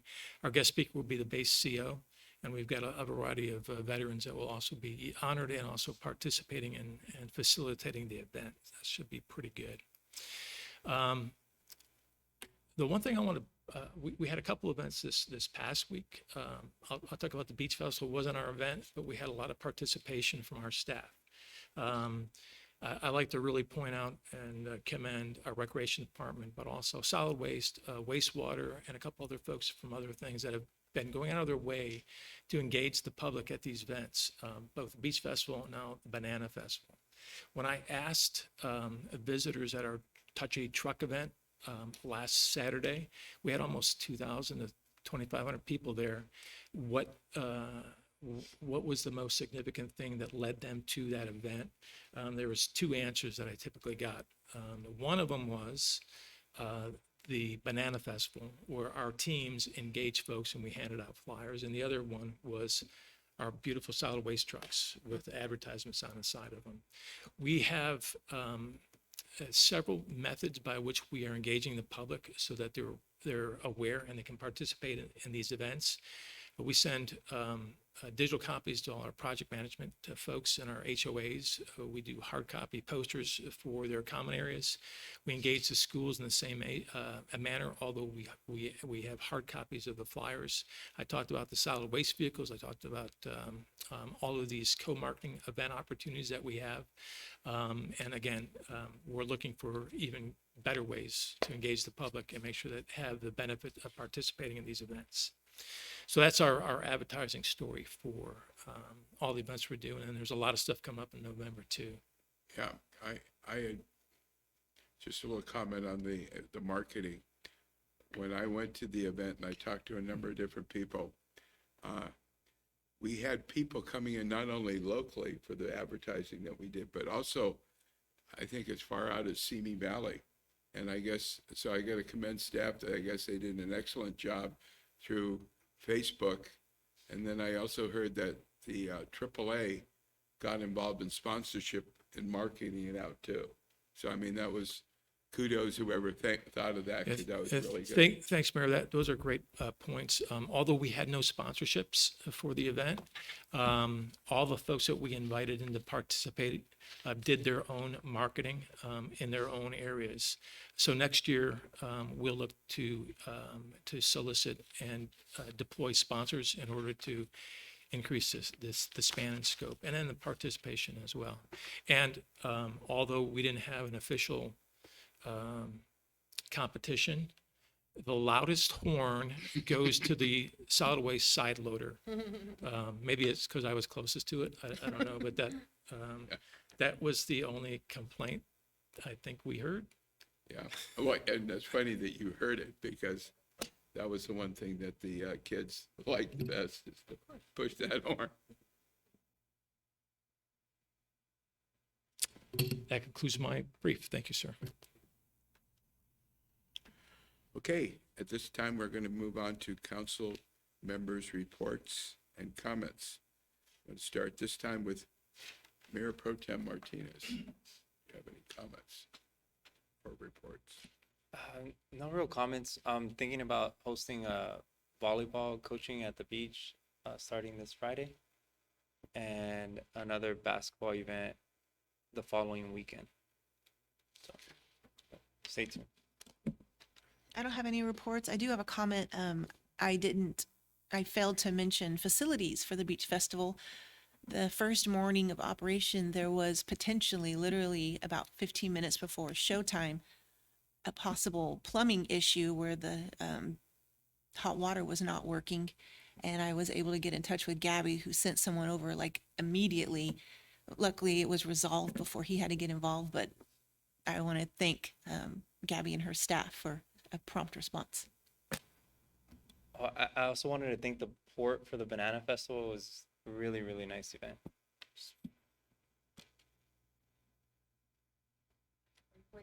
Yes, I am. Mr. Mayor. I just wanted to thank staff and Habitat for Humanity for putting on a wonderful event for the 5 new residents who are moving into their homes. Some of them have already moved in. I was able to make it by there before the candidate forum on Saturday, and I just want to offer them our congratulations and welcome them to the community. I don't know if any other council members were able to make it, but maybe, I think Mayor Pro Tem made an appearance, and anyway, I think it was well attended and it was really well organized. They had tents there and food and music. It was really nice. I'd also like to ask the city council to adjourn in memory of Saul Ignacio Martinez. He passed away September 14th. He was just a young man who was born in 1996, and he was a resident here in Port Hueneme. And also I wanted to ask to adjourn in memory of Misial Sanchez. He passed away July 10th. He died from his injury sustained at an adult soccer game in Oxnard. And that gentleman had a promising career ahead of him. He was working on a doctorate degree, and when we use youth like that at such a young age, I mean, we're using our future leaders. So it's awfully sad to hear of these 2 losses. So I'd like to adjourn in both of their memories. Thank you. And I'll give the clerk their names. And that's all I have. Council. I'd like to add to that too. Senseless violence in our community is reprehensible, and we have to condone it whenever it exists. And tragically, a 14-year-old Hueneme High School student was killed by a 15-year-old, if you could just believe that. And I apologize, I don't know his name, but it breaks my heart to know that two young lives have been forever ruined. And it's senseless, it's needless, and anything we could do to help turn youth away from those kinds of tragic decisions would be great. I'd like to do a PSA for PSA. What am I talking about? The gender equivalent of breast cancer is prostate cancer. These 2 cancers operate the same way. They live off the female hormone, and in my case, my male hormones. So men, don't be shy. It's very easy to get your prostate-specific antigen blood test, and that's a very great way to early diagnosis of prostate cancer. To the women out there, we encourage you to do your mammograms, your screening. Early detection is the way to go, and you could be a survivor like me. High school football, really excited this past Friday to travel up to Ojai to watch Hueneme Vikings in their first league game.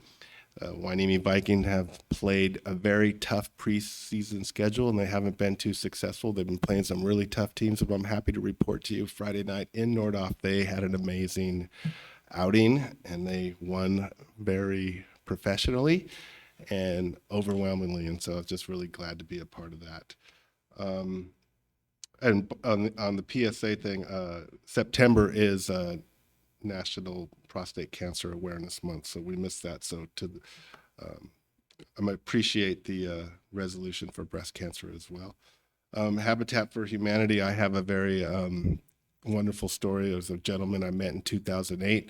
I became somewhat friends with him, and he asked me, if I knew how to help him buy a house. And we had just approved Habitat for Humanity, and I recommended that, hey, look into it. And he brought his son over, and I gave him all the information, and they did all the work, and they're one of the families that moved into their home. So I did have a chance. Mayor Pro Tem and I went over and visited and met the family, and it's just beautiful. The house is beautiful, the quality amazing, and Maciel is taking it to another level. He's doing a bunch of enhancements inside, but it really is a wonderful place to live. I mean, I'm so impressed with the work, and I shout out to Darcy Taylor, Habitat for Humanity. You guys did a wonderful job, and I think it's, for us city council persons, the greatest project that we've been involved in thus far. Touch a Truck. It was an amazing event, and I really see the potential there to grow it into something bigger than what it was. I walked through, did a live Facebook post, and I got over 900 views, so I'm really stoked on that. I'm super happy to know about our Learn to Swim program. It's super important in this community to teach young people and old people how to swim. So if you don't know how to swim, think about the Learn to Swim program. And I want to thank OUHSD and Hueneme High School for partnering with us on that. It's a wonderful thing that we're doing. That's it.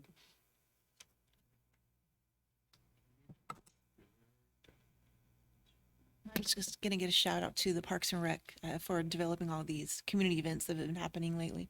They are busting butt on that. It's great to see. Yes, I think our money is well spent on providing staffing to be able to provide these programs. I think it adds to the quality of life. All these different things you see the excitement in kids' eyes. Okay, I have a number of things that I'll try to go through quickly. Those of you who are familiar with the Navy League, if you have some time tomorrow from 3:30 to 8, they're going to be doing a fundraiser at Octavio's restaurant in Camarillo, and it's to raise money for their youth program. So if you know of anybody, drop down there 3:30 to 8. I think 20% of it goes to Navy youth. Wednesday is Clean Air Day. What part of Clean Air Day, it's kind of a promise from our community to use other than gas-powered engines, walk, ride, do something that you might normally not, that you would normally use your car for. Maybe you use the bus, you do something to help improve our environment. I'm going to be in a Gold Coast meeting as your representative, our RDP 291 meeting as your representative, and the Ventura County Transportation program as your representative, and the SCAG Energy and Environment.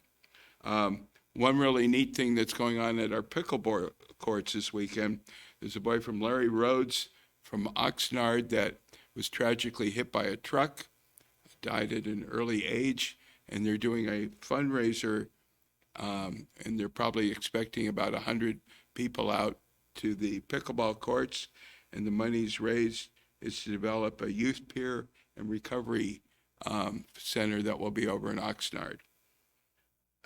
So with that, that's my report. Request for future agenda items. Well, that's a first. Seeing none, I would like to adjourn the meeting at. Mayor. Oh, wait. Okay, that's right. We are going to now move on to closed session to discuss the city manager evaluation. So I will close the open. No, I'm sorry. Tell me, please. We will recess to closed session to take up the agenda item, public employee performance evaluation of the city manager pursuant to Government Code Section 54957, subdivision B1, and once again, the public employee performance evaluation of the city attorney has been postponed to a date uncertain. Okay. And can we close the regular meeting? Can you please announce we wanted to close it in honor of two people? We do that when we come back. Oh, we come back? Yeah. Okay, great.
Welcome. We will reconvene the meeting at 9:46.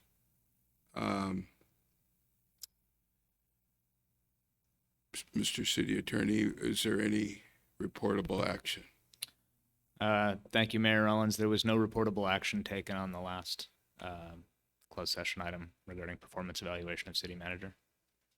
Okay, so I will now adjourn this meeting at 9:47.